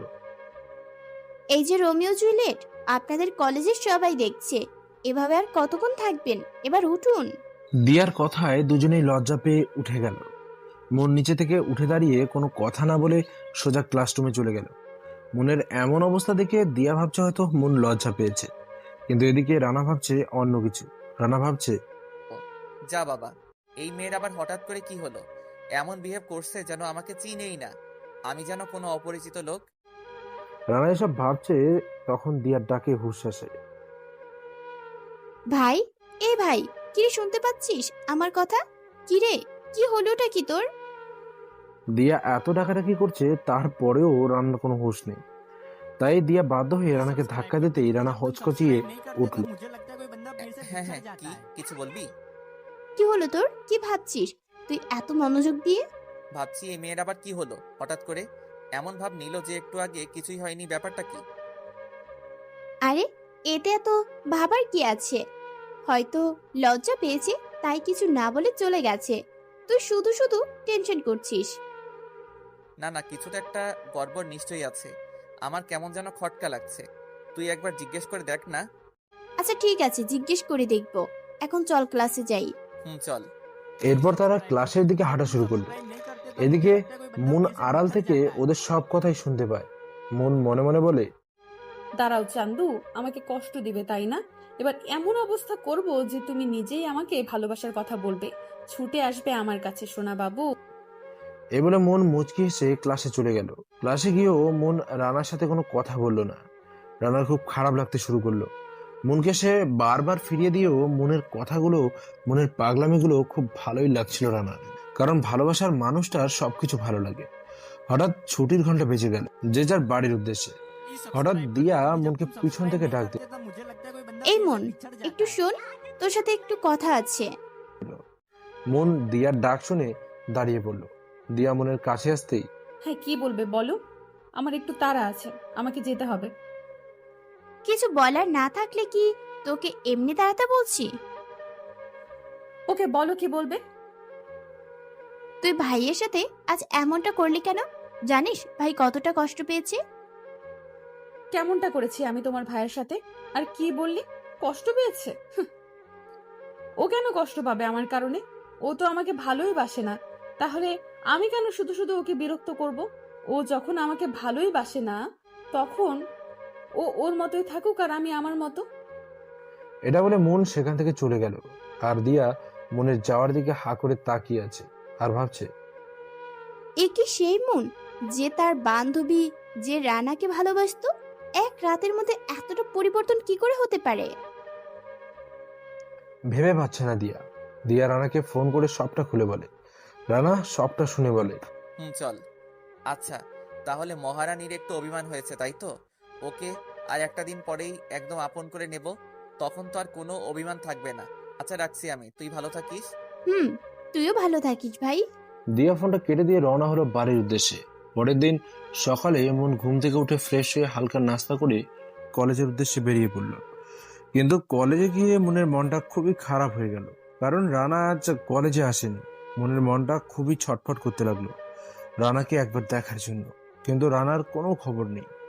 দেখতে দেখতে ক্লাসের ঘন্টা বেজে গেল, কিন্তু রানার কোনো খবর নেই। আজ দিয়াও কলেজে গেল। একবার দিয়ার কাছে যে জিজ্ঞেস করবে রানার কথা, তারও কোনো উপায় নেই। মন কোনো মতে ক্লাস শেষ করে বাড়ির দিকে হাঁটা ধরলো। আজ মনের খুব কষ্ট হচ্ছে। রাস্তার পাশ দিয়ে হেঁটে চলেছে মন। হঠাৎ দমকা হাওয়ায় আর আকাশের বজ্রপাতের সঙ্গে বৃষ্টি শুরু হলো। মনের সেদিকে কোনো ভ্রুক্ষেপই নেই। একদিকে বৃষ্টি পড়ছে আর অন্যদিকে তার চোখ দিয়েও বৃষ্টির মতো পানি ঝরছে। কষ্টে বুকটা ফেটে যাচ্ছে তার। চেয়েছিল রানাকে কষ্ট দিতে, কিন্তু এখন উল্টো নিজেই কষ্ট পাচ্ছে। রানাকে এক মুহূর্ত না দেখতে পেয়ে খুব কষ্ট হচ্ছে তার। মন ধীর পায়ে হাঁটতে হাঁটতে বাড়িতে চলে এলো। দরজার সামনে এসে কলিং বেল চাপা দিতেই তার মা এসে দরজা খুলে দিল। মন বৃষ্টিতে কাক ভেজা হয়ে গেছে। তার মা তার এমন অবস্থা দেখে বলল, কিরে, তুই এভাবে বৃষ্টিতে কেন ভিজছিস? তুই জানিস না বৃষ্টিতে ভিজলে তোর শরীরে জ্বর চলে আসে? রাতে যদি জ্বর আসে তখন কি করবি? হ্যাঁ, মন তার মায়ের কথার কোনো জবাব না দিয়ে সোজা নিজের রুমে চলে গেল। তারপর ফ্রেশ হয়ে শুয়ে পড়ল। বিকেলে তার মা তাকে ডাকতে এসে দেখে মন জ্বরে কাঁপছে, আর জ্বরের কারণে ঘুমের ঘোরে আবল তাবল বকছে। আজ মনের বাবাও বাড়িতে নেই। মমতা বেগম কি করবে বুঝতে পারছে না। সে রানাকে ফোন দিয়ে সবটা বলল। রানা কিছু সময় পর মনদের বাড়িতে চলে এলো। সঙ্গে একজন ডাক্তার নিয়ে এসেছে রানা। এসে মনের মাকে জিজ্ঞেস করলো, আন্টি মন কোথায়? ওর রুমেই আছে বাবা, এসো তুমি আমার সাথে। রানা মমতা বেগমের পিছন পিছন মনের রুমে গেল। গিয়ে দেখে মন জ্বরে কাঁপছে। রানা গিয়ে মনের মাথায় কাছে বসে পড়ল। মনের মাথাটা নিজের কোলে নিয়ে বসে পড়ল। ডাক্তার কিছু ওষুধ লিখে দিয়ে চলে গেল। মমতা বেগম বললেন, রানা, তুমি আজ আমাদের বাড়িতে মনের কাছেই থেকে যাও। ওর বাবা আজ বাড়িতে নেই, আমার খুব ভয় করছে ওকে নিয়ে। কিন্তু আন্টি। কোনো সমস্যা নেই বাবা, তুমি থাকো, আমি তোমাদের খাবারের ব্যবস্থা করছি। ঠিক আছে আন্টি, আমি ওর কাছেই আছি। আর হ্যাঁ, ওর জন্য একটু স্যুপের ব্যবস্থা করুন। আচ্ছা বাবা, ঠিক আছে। মমতা বেগম রুম থেকে বেরিয়ে যায়। এদিকে মুন ঘুমের ঘোরে বারবার বলছে, রানা প্লিজ, আমায় মাফ করে দাও, প্লিজ মাফ করে দাও প্লিজ। খুব ভালোবেসে ফেলেছি তোমায়, মরে যাব তোমায় ছাড়া। ঘুমের ঘোরে এসব বলছে। এসব শুনে রানার চোখ থেকে দুপটে জল গড়িয়ে পড়লো মনের মুখের ওপর। রানার চোখের জল মনের মুখের ওপর পড়তেই মনের ঘুম ভেঙে যায়। ঘুম ভাঙতেই মন দেখে যে রানা তার মাথাটা কোলে নিয়ে বসে আছে আর রানার চোখ দিয়ে জল গড়িয়ে পড়ছে। এসব দেখে মন উঠে বসলো। মনের মাথাটা ভারী হয়ে আসছে জ্বরের কারণে। সোজা হয়ে বসে থাকতো তার কষ্ট হচ্ছে, তারপরেও রানাকে কাঁপা কাঁপা কণ্ঠে বলল। তো তুমি আমার রুমে কি করে? তারপর রানা মনকে সবটাই বলে। সবটা শুনে মন বলে, কেন এসেছো এখানে? কেন এসেছো এখন? তুমি তো এটাই চেয়েছিলে যে আমি কষ্ট পাই। তাহলে কেন এসেছো? চলে যাও, কাউকে দরকার নেই আমার, আমি একাই ভালো আছি। বলে মন কান্না শুরু করে দিল। রানা মনকে বুকে টেনে নিয়ে শক্ত করে জড়িয়ে ধরে কাঁদতে কাঁদতে বলল, তুমি জানো না তোমায় আমি কতটা ভালোবাসি, কিন্তু তুমি প্রথমে আমার সাথে খারাপ আচরণ করেছিলে বলে তোমাকে একটু কষ্ট দিতে চেয়েছিলাম। আর কাল তোমার জন্মদিন, আর তাই ভেবে রেখেছিলাম যে কাল তোমাকে জন্মদিনে সারপ্রাইজ গিফট দেবো আর আমার ভালোবাসা দিয়ে আপন করে নেব। তার আগে কত কিছু যে হয়ে গেল, তোমাকে কষ্ট দিতে গিয়ে এখন নিজেই কষ্ট পাচ্ছি। মন রানার চোখের পানি খুঁজে দিয়ে কপালে একটা চুমু দিয়ে বলল, খুব ভালোবাসি তোমায়, খুব। আর আমি তো জানি আমার পাগলটা আমায় খুব ভালোবাসে। জানি তো আমি, আমার পাগড়িটা আমায় খুব ভালোবাসে। হঠাৎ মমতা বেগম বলে উঠলো, আমি কি আসতে পারি? মমতা বেগমের কথা শুনে রানা মনকে ছেড়ে দিলেও মন রানাকে না ছেড়ে জড়িয়ে ধরেই আছে। মন কি করছো? ছাড়ো আমায়। আন্টি দেখছে, কি মনে করছে সে বলো তো? থাক, আর ছাড়তে হবে না, ধরেই রাখো। আর এই নাও, ওর জন্য স্যুপ নিয়ে এসেছি, খাইয়ে দাও ওকে। আচ্ছা আন্টি, আপনি রেখে যান, আমি খাইয়ে দিচ্ছি। কি হলো, ছেড়ে দিলে কেন আমায়? কাছে এসো। না, আমি স্যুপ খাবো না। এসো বলছি, না হলে কিন্তু আমি চলে যাব। না না, তুমি যেও না, আমি খাবো। রানা মনকে স্যুপটা খাইয়ে মনকে বিছানায় শুইয়ে দিয়ে যেই না উঠতে যাবে অমনি, এ কি, তুমি কোথায় যাচ্ছ? কেন, সোফায় ঘুমাতে যাচ্ছি। তুমি আমার সাথে ঘুমাবে? মানে কি বলছো তুমি এসব? তোমার মাথা ঠিক আছে তো? আমি ঠিক বলছি, আর আমার মাথাও একদম ঠিক আছে। চুপচাপ বিছানায় এসে শুয়ে পড়ো, না হলে কিন্তু আমি নিজের ক্ষতি করব। রানা আর কিছু না বলে চুপচাপ বিছানায় এসে শুয়ে পড়ল, কারণ যে যদি মেয়ে কিছু করেও ফেলতে পারে সেই ভয়ে। পরদিন সকালে মন ঘুম থেকে উঠে দেখে যে রানার বুকে মাথা রেখে সে শুয়ে আছে। মন রানার কপালে একটা চুমু দিয়ে ফ্রেশ হয়ে চলে গেল। মন ফ্রেশ হয়ে শুধু একটা তোয়ালে পেঁচিয়ে ওয়াশরুম থেকে বেরিয়ে এলো। রানা মনের দিকে এক নজরে তাকিয়ে আছে। এই যে মিস্টার, কি দেখছো এইভাবে তাকিয়ে? তোমাকে দেখছি। মানে আমাকে কি এর আগে কখনো দেখোনি নাকি? দেখেছি, কিন্তু এমন রূপে কখনো দেখিনি। রানার মাথায় দুষ্টু বুদ্ধি এসে ভর করলো। সে বিছানা থেকে নেমে মনের দিকে এগোতে লাগলো। মন রানার কাছে আসা দেখে পিছাতে লাগলো। পিছাতে পিছাতে দেয়ালের সাথে পিঠ ঠেকে গেল। মনের সারা শরীর যেন ঠান্ডা হয়ে আসছে। ঠোঁট দুটো অনবরত কাঁপছে। মন তার চোখ দুটো বন্ধ করে নিল। রানা মনের অবস্থা দেখে মনে মনে হাসছিল। অনেকক্ষণ পর মন চোখ খুললে দেখতে পেল রানা নেই। দরজার সামনে তাকিয়ে দেখতে পেল রানা সেখানে দাঁড়িয়ে দাঁড়িয়ে মুচকি মুচকি হাসছিল। বাই মেরিজান, কলেজে এসো, কলেজে দেখা হবে। এটা বলে রানা চলে গেল। মন আজ খুব খুশি। সে আজ তার সত্যিকারের ভালোবাসাকে পেয়েছে। মন আজ খুব সুন্দর করে সেজেছে। মন ঠিক সময় মতো কলেজের উদ্দেশ্যে বেরিয়ে পড়ল। কলেজের ভেতরে ঢুকতেই মন তো পুরোই অবাক। আজ কলেজটা খুব সুন্দর করে সাজানো হয়েছে। হঠাৎ কে যেন পিছন থেকে মনের চোখ দুটো বেঁধে দিল। মন বুঝতে পারলো এটা রানা। রানা মনকে ধরে তাদের ক্লাসরুমে নিয়ে গেল। ক্লাসের টেবিলের সামনে দাঁড় করিয়ে মনের চোখের বাঁধন খুলে দিল। মন চোখ খুলে যেটা দেখলো তা দেখে তো পুরোই অবাক। মনের সামনে একটা বার্থডে কেক রাখা, আর কেক সুন্দর করে লেখা হ্যাপি বার্থডে মন। মনের এসব দেখে খুশিতে চোখে জল এসে গেল।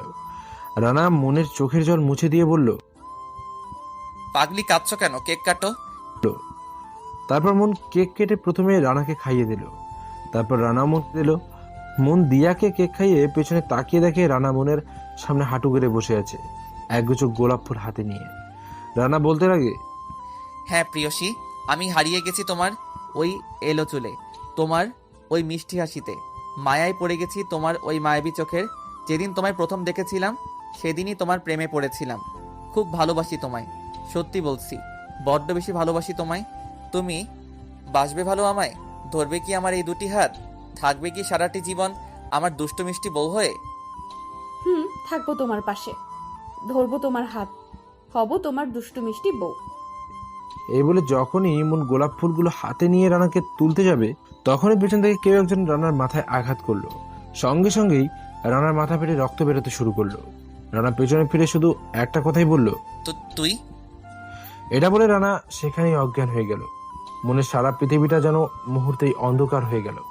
রাহাত তার লোকদের বলল, এই নিয়ে চল ওদের ভাইয়ের কাছে, ভাই যা করার করবে।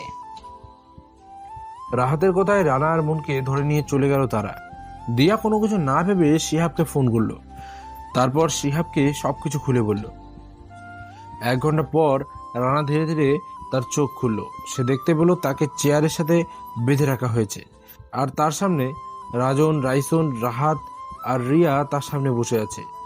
আর রানার আরেক পাশেই মুনকে আর একটা চেয়ারের সাথে বেঁধে রাখা হয়েছে। রানা রাজন, রাইসন আর রাহাতের ব্যাপারে তো আগেই জানতো, তাই রিয়াকে জিজ্ঞেস করলো, রিয়া, তোমার সাথে আমার কিসের শত্রুতা বলবে একটু? তোমার সাথে আমার কোনো শত্রুতা নেই।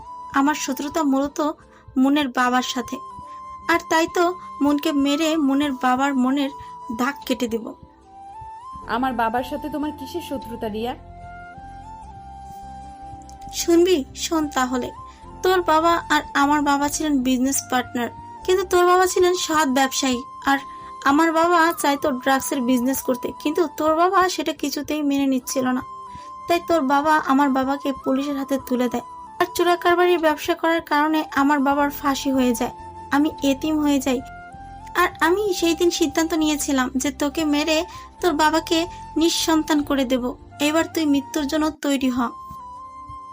রিয়া এটা বলে মুনকে মারতে যাবে, তখনই একজন আর রাইসন বলে ওঠে, আরে দিয়া দাঁড়াও, আগে মিস্টার ডেভিডের সাথে হিসাবটা শেষ করে নি, তারপর তুমি ওর সাথে যা করার করে নিও। রানা, তুই অনেক জ্বালিয়েছিস, অনেক, আর না, এখন যে তোকে মরতেই হবে। এই বলে যেই না রানাকে মারতে যাবে, তখনই চারিদিক থেকে বৃষ্টির মতো গুলি ছুটতে লাগলো রানার লোকেরা। হ্যাঁ, শিহাব রানাকে বাঁচাতে চলে এসেছে, আর সঙ্গে দিয়াও আছে। অনেকক্ষণ গোলাগুলির পর রাহাত আর রিয়া সেখানেই মারা গেল। শুধু রাজন, রাইসন এখনো বেঁচে আছে, কিন্তু তার 2 পায়ে গুলি লেগেছে। তার কারণে সে নিচে পড়ে গেছে। তার কারণে সে নিচে পড়ে কাতরাচ্ছে। রানা কাছে গিয়ে বলতে লাগলো, কিরে জানোয়ারের বাচ্চা, তুই নাকি আমাকে মারবি? এখন তোকে কে বাঁচাবে রে? হবে, আমাকে মেরে দে রানা, না হলে আমি যদি বেঁচে যাই তাহলে তুই বাঁচতে পারবি না, তোর জীবন অন্ধকার হয়ে যাবে। রাজন আর রাইসনের কথা শুনে রানার মাথায় রক্ত উঠে গেল। সে রাজন রাইসনের মাথায় একটা রড দিয়ে সজোরে বাড়ি মারল। সঙ্গে সঙ্গে রাজন, রাইসন মাথা ফেটে রক্ত বের হতে লাগলো। কিছুক্ষণের মধ্যে রাজন আর রাইসন মারা গেল। রানা সবাইকে নিয়ে সেখান থেকে মুনদের বাড়িতে চলে আসলো। 1 সপ্তাহ পর মুন আর রানার আজ বিয়ে হয়েছে। রানা এখন বাসর ঘরের সামনে দাঁড়িয়ে আছে, ভেতরে যেতে খুব ভয় করছে তার। দিয়ার শিহাব এসে রানাকে ঠেলে ঘরের ভেতরে ঢুকিয়ে দিল। রানা রুমে ঢুকে তো পুরোই হা হয়ে গেল। মুন বিয়ের শাড়ি খুলে সাধারণ পোশাক পরে আছে। আর রানা জিজ্ঞেস করলো, কি ব্যাপার, তোমার বিয়ের শাড়ি কোথায়? এগুলো কি পরেছো? এগুলো বলছে আর বিছানার দিকে এগোচ্ছে। তখন মুন বলে ওঠে, ওই একদম বিছানায় আসার চেষ্টা করবে না। মানে কি বলছো তুমি? আজ আমাদের বাসর রাত, বিছানায় আসবো না তো কোথায় যাব? বাসর রাত তো কি হয়েছে? তুমি আমাকে অনেক কষ্ট দিয়েছো, এখন তার শাস্তি স্বরূপ 20 বার কান ধরে উদ্বাস করবে, তা না হলে আজ নিচে ঘুমাতে হবে। নয়, হ্যাঁ, তাড়াতাড়ি কান ধরে উদ্বাস করো, তাড়াতাড়ি, না হলে আজ ওই যে সোফা দেখছো ওখানে ঘুমাতে হবে। আজকের মতো মাফ করে দেয়া যায় না? 30 বার। ও বউ, একটু দয়া করো না আমার উপর। ও বউ। 40 বার। আচ্ছা, করছি তো। এ বলে রানা কান ধরে উঠবোস করতে লাগলো। 10 বার করতেই মুন এসে রানাকে জড়িয়ে ধরলো আর কপালে একটা চুমু দিয়ে বলল, হয়েছে, আর করতে হবে না। এখন আমায় একটু আদর করো তো, আমার খুব আদর আদর পাচ্ছে। আচ্ছা, তাই বুঝি। মহারাজ। রানা মুনকে কোলে তুলে নিয়ে বিছানায় শুয়ে দিল। মুন তো লজ্জায় কিছু বলতে পারছে না, লজ্জায় চোখ বন্ধ করে আছে, ঠোঁট দুটো কাঁপছে। রানা তার ঠোঁট মনের ঠোঁটের সাথে মিলিয়ে দিল। মন রানার স্পর্শ পেয়ে পুরো পাগল হয়ে যাচ্ছে। সেও রানাকে কিস করতে শুরু করলো। হারিয়ে গেল দুজনের ভালোবাসায়। অন্যদিকে, আমি আসছি রানা, আমি আসছি, তুই অপেক্ষায় থাক, তোর সুখের জীবনে আমি ঝড় তুলতে আসছি রানা, আমি আসছি। এই বলে লোকটা অট্ট হাসি হাসতে লাগলো। তখন আরেকজন বলে উঠলো,